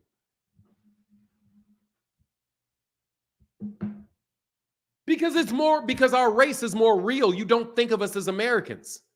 Otherwise, you'd be like, oh, who are all the Americans? You would name all of our champions, but you don't. You don't. You don't. You don't do it. Yeah, it is a little bit. You don't do it. You put it in our face every single solitary day, but then act like when people react to it, oh, what's wrong with you? I wasn't talking about black fighters. I was talking about American fighters and what was good for the country of America. And once again, nope, we got to talk about the second-class citizens. We're talking about you second-class Americans. That's what we're talking about. I find that offensive. King does it all the time. That's why I think you're racist. British people do it all the time. Who's the non-black American champion right now? Bam Rodriguez. I can do an experiment. If I started saying, let's talk about American champions, American unified champions, top pound for pound American fighters. How many of them people think they're going to name Bam Rodriguez as an American? No, they're going to call him Mexican. He's a Mexican.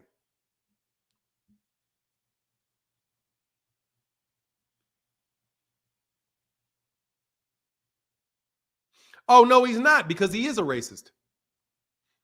He's just not a bad guy. He's a racist. He's just not a bad guy. That's what that is. I was so happy when we explained what the definition of that was the other day and somebody understood it. And it was amazing to me. It's still amazing to me that nobody else even thinks like that. But I got it from Neely Fuller Jr. and it was like, yeah, it made sense like right away. But I always had kind of had that thought, man. Yeah, David Benavidez, they don't count them. Don't count the Puerto Ricans as Americans either. But when they were like racist racism, man, yeah, that's it. It is what it is, because it's not all bad. It's not all bad, because my dad told me one time, man, he said, don't buy into that hype that black people are better athletes. That's bullshit. Man, my dad is a firm believer that black people being better athletes than white people is 100% bullshit. And is stone cold racist.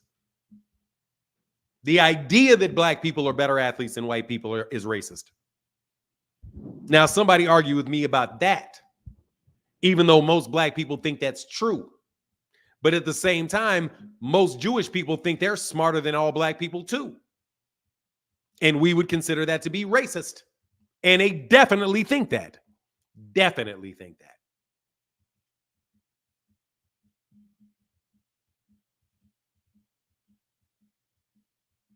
Yeah, but Martin, I don't think fighters should give their bodies a rest. You know, it is what it is, man. My folks got superpowers. I'm just telling you, man, like, look, man, I know there's some great black athletes, man, but some of y'all suck. Most of y'all suck. I'm really not. I mean, I was fairly fast. And I'll smoke most black people because most black people ain't fast. Now, if you know you can make money by trying to be fast, you're going to be as fast as you can be. That's what I think is what happens. I think since so many black people focus on athleticism, that more black people become the best athlete that they can be. So since more black people become the best athlete that they can be, you see very great black athletes. You would see the same thing with black mathematicians. If black mathematicians believed, if we believe we were better mathematicians, and then we spend all our time and we believe we can make a great living being a mathematician, there would be a lot of great black mathematicians.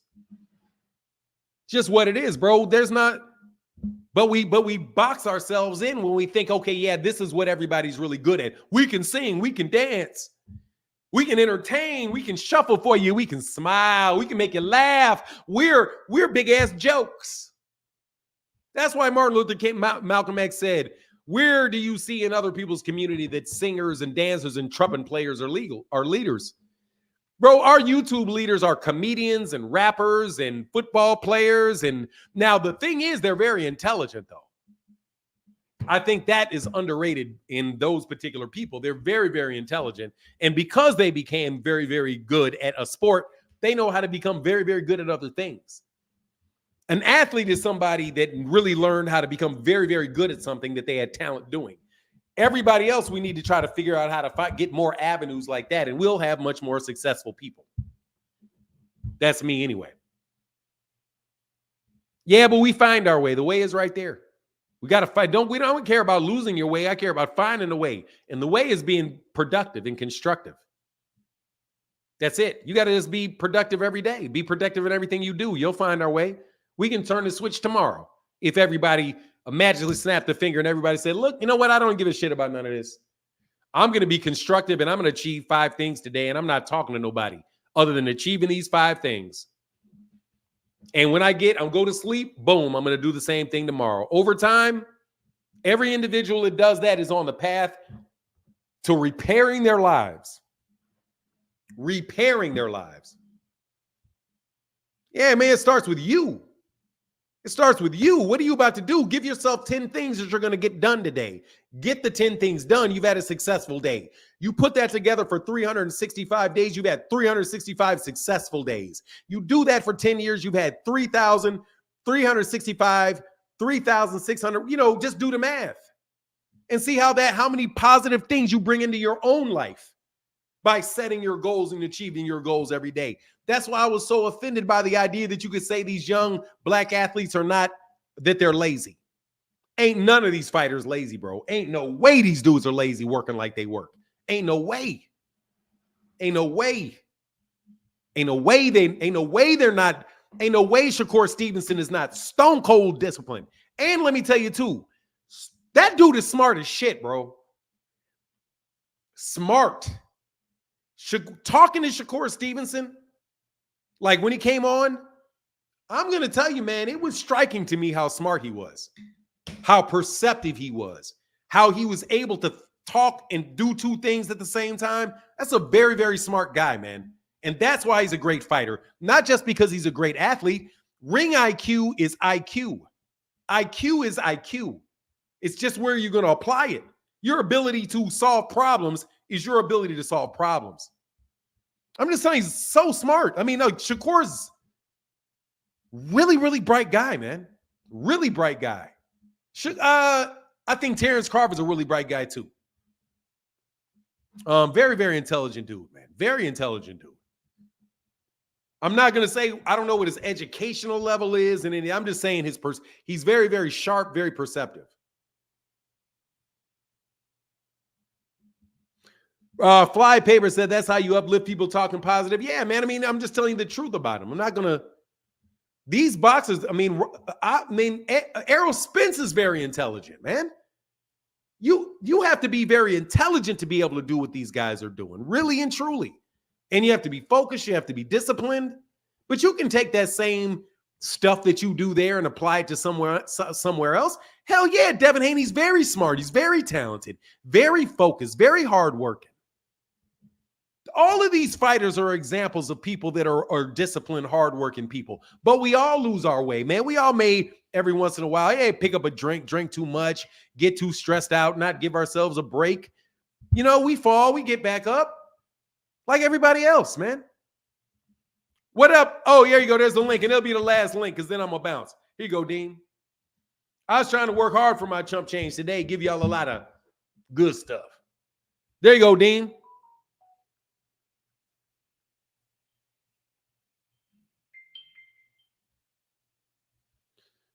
Oh, yeah. Oh, somebody said, Fanon, you're very intelligent as well. Yes, I am.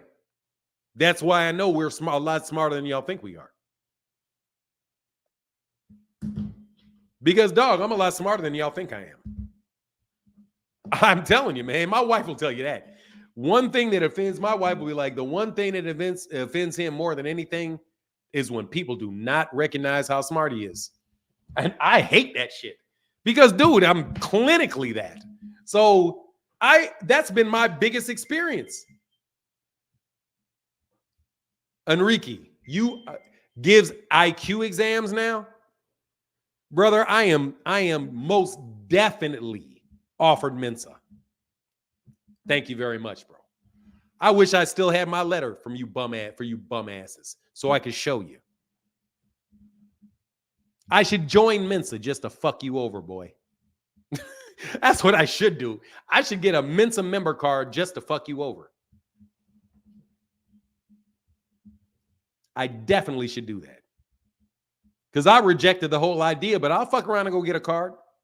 You want me to go get a card for you? Anyway. Dude, I tested in the 0.00001%. 0.0001%. So fuck off, bro. I know what I am. You want to debate me? You want to debate me? I'm clinically crazy, bro. I'm clinically crazy. I'm one of the really, really smart people that are crazy. Like you got to really worry about them going off the edge. That's me.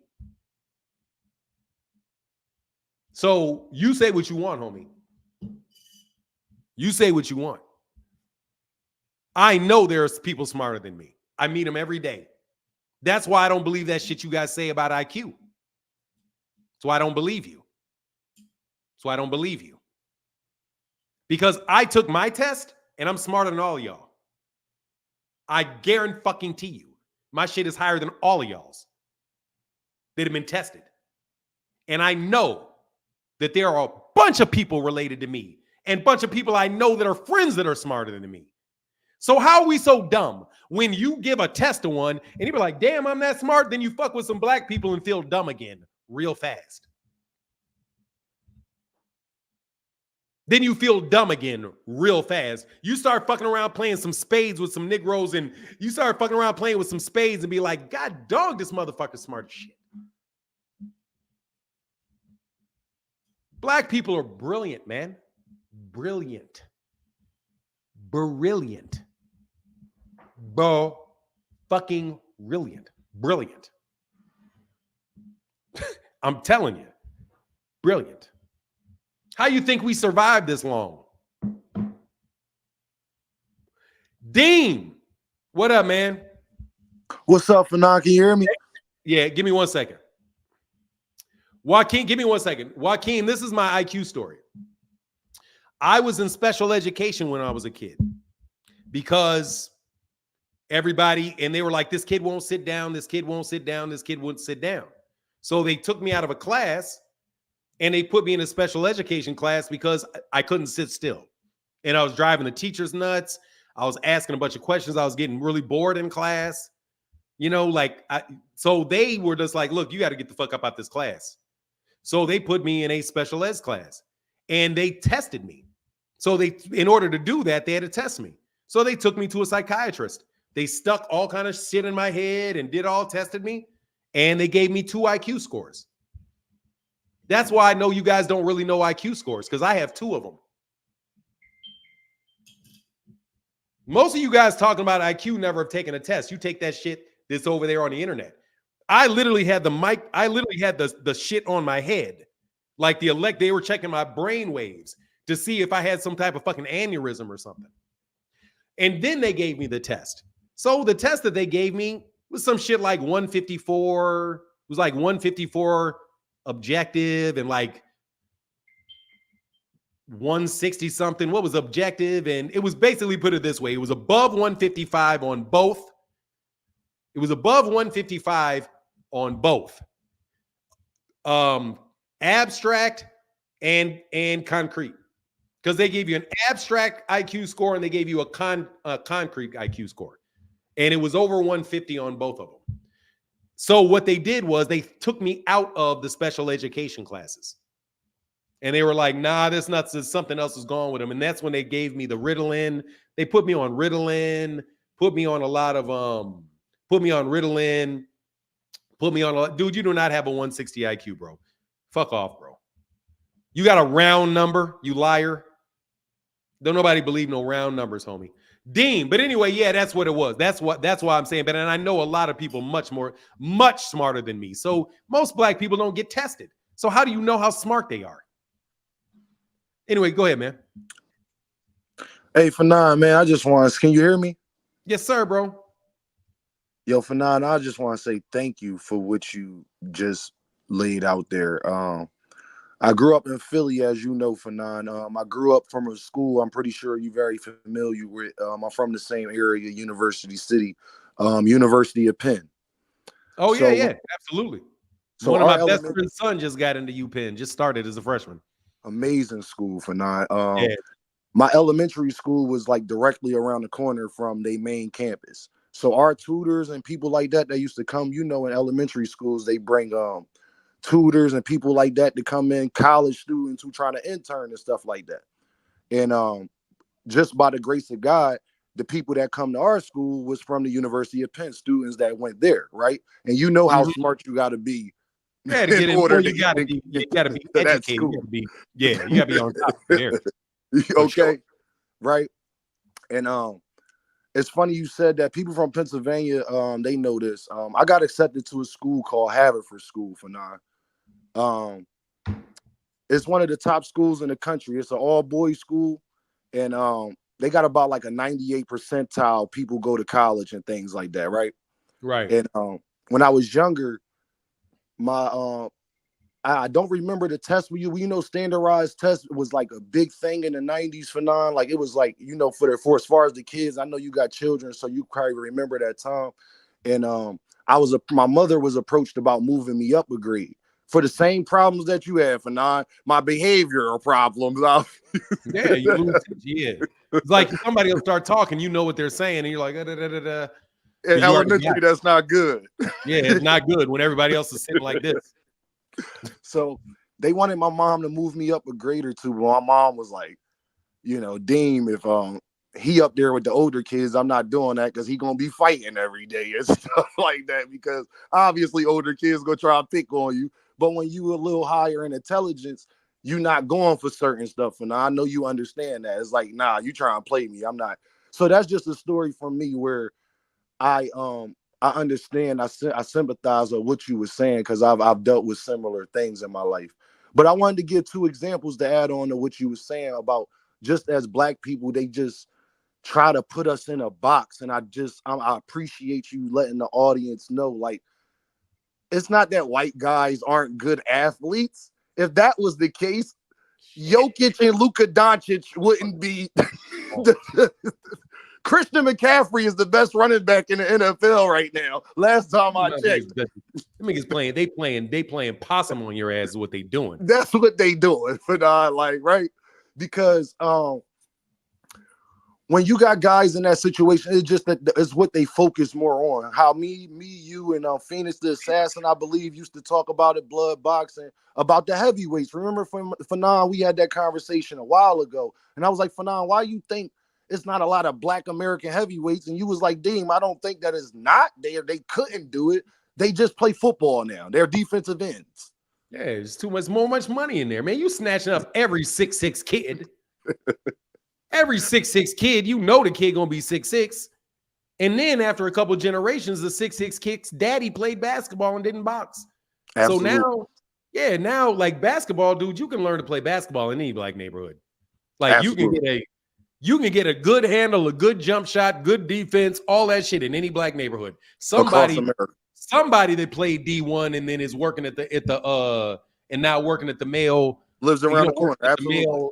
What do you call it? The post office. The post office. Somebody's going to put a youth league together, teach them how to ball. You know. For now, you're gonna love this example. I know you're a Mike Tyson fan, right? You remember back in the 90s, and Mike Tyson made all of that money being a heavyweight, and he lost a lot of it from, you know, things that he was dealing with in his personal life, you know, trusting the wrong people. Fanon, can you tell the audience how smart you have to be to get back to be one of the richest men out here after losing that much money? Who you talking about, Mike? Mike, what he's doing currently in his life. Well, Mike made a great, I'm going to tell you what Mike did. Mike made a great decision, got a really smart chick. That's the best decision his ass did because his fucking wife is brilliant. His wife is brilliant. Mike Tyson, quiet as kept, fucks with really smart women. Like after like that doctor in Maryland, when he used to live out there in Maryland, he was married to that. His wife before last was, I do believe, was a medical doctor. They wound up getting divorced. This one basically rebuilt his entire career. Yeah, dude, a really smart, oh my God, smart, dedicated, focused Black woman, dude, with your shit, man, they either gonna fuck you over forever or they gonna make you the king of the world. if they really put their focus to that, man. They really rock with you. And you know what's crazy, Fanon? Do you know how much intelligence it takes to realize that that's the girl you need to be with? Hey, man, my brother gave me 2 pieces of, I love my brother to death, but I'm gonna make fun of him a little bit. There was a girl that probably, with the exception of everything I say is excluding my wife, always. You know, absolutely. You know that, absolutely. So, man, she may have been the prettiest girl that I had ever dated. It was like the first girl I ever dated. Might have been other than my wife, probably the prettiest girl I ever dated. Right. And my brother got this hang up about girls drinking and dyeing their hair. So he told me, like, hey, man, if a girl ever drinks or dye their hair, you need to break up with them. So, dog, I listened. And then he gave me another piece of advice, which was he doesn't need a girl to do his homework. He can do his own homework. So I was dating a girl, and the girl had dropped out of high school already. Like, she was a high school dropout, but gorgeous. I think she wound up going back to school. Getting her life together. Okay. Yeah, but at the time, you know, she wasn't even in school. So I started dating her, man, and I said something about it, and I was like, I don't like your hair like that. Dude, that girl dumped me so goddamn fast, bro. Because she's like, man, I don't need you. I'm going to do whatever I want, man. So that piece of advice I didn't take. So the next piece of advice he gave me, I ignored, which was that I don't need a woman to do my homework. Ever since then, I was fixated on smart women. I never dated a woman that was not above a 3.5 GPA in college or afterwards. Never Absolutely. did it. To me, it was like a damn near like a credit score. Like if she's somebody that can get through school and can be disciplined enough to get through school and has a career, that's somebody that I can partner with, because she can pick me up during the times that if I may hit a little hurdle, because like I said, man, my grades weren't that good in school because I didn't really try, didn't care, wasn't that focused. And plus, I could just study 5 minutes before the test and get a C. So I was like, I could do it. I could get out of school not doing it, but I didn't really enjoy it. But yeah, man, you need a smart woman. Like you have a smart, hardworking woman that is a partner with you, or a partner. I mean, if you, whatever your partner is, if you're a woman, it's another partner. But I really believe that's why Mike Tyson is where he is. His wife. No, I agree, Fanon, because the mother of my child, right? She has another daughter outside of our relationship, right? And I took her daughter to go get evaluated because they do a new thing now, Fanon, with kids. When they in elementary, you got to get them evaluated before they start school. So they meet. We didn't have to do all that, but they got to do that now, right? So I took her to go get her evaluation. The teacher pulled me to the side, Fanon, and said she scored the highest out of anybody who ever walked in this school, because she was already speaking Spanish and certain things. The mother of my child got my kids speaking Spanish and things like that already at a young age. Yeah, but see, you know what that is for everybody? I got to go. But you know what that is, though? Talk to me. When they look at like the standardized tests, that mean like the scoring of tests before kids get into school. Okay, who do you think is the number one test scorer for SATs and ACTs? Who do they tell you the highest test scores are? Talk to me. I'm not sure. No, like they would say Asians, right? Oh, okay. Yeah. Oh, you mean like the coaches? Okay. Yeah. Asians, right? Mm-hmm. Asians followed by white people, followed by black Latinos and black people, right? Mm-hmm. The highest scores going into first grade, the number one scoring going into first grade are black kids. We only fall behind Asians after we get into school. Before we get into school, we're ahead of them by a grip. Black kids are actually smarter than them going into school. If you say that your test scores prove how smart you are, black kids are smarter than Asians going into school. It's when they get into school that they fucking stop falling off because of the school. Not because of their ability, because of the school itself, because of the system itself. Absolutely. Do you know who some of the best, where our best mathematicians are doing? Talk to me. What? The best black mathematicians in the world. They on the block? No, they're making beats. Absolutely. They're making beats. No joke. No, I like that, Fanon. I ain't think about it. Best black mathematicians are making music. Because that's how you make music. It's math. And they can do that shit like it's math with feelings. So they can move your feelings. Like, seriously, think about the talent of these. And I don't like hip hop. Like, I gotta be honest, I don't really like it. I'm starting not to like it too. It's murder music. Yeah, it's something that's not big, bro. But I'm gonna tell you the one thing that has consistently gotten better the whole time. The production, absolutely. Fucking beats have gotten sick. It never stops. There's a never-ending increase of the dope-ass beats these kids can come up with. Amazing. I'm amazed. I'm like, God dang, are they ever gonna stop coming up with fucking sick-ass beats? No.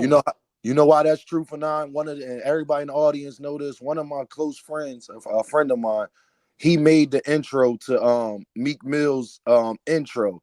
Hold up, wait a minute. Y'all thought I was fit that get every club around America, and if it's one song from Meek Mills, it's that song. And my friend made that beat. He also made Stay Scheming by Rick Ross and stuff. So I agree with you. Like, especially hearing it, being around him, Fanon. I was around him when he was making that beat, because they wasn't originally supposed to go to Meek Mills. It was originally supposed to go to Rick Ross, but Rick Ross didn't want the beat. So it's just funny how that stuff works out. I truly wholeheartedly believe what you were saying. That's definitely the truth, Fanon.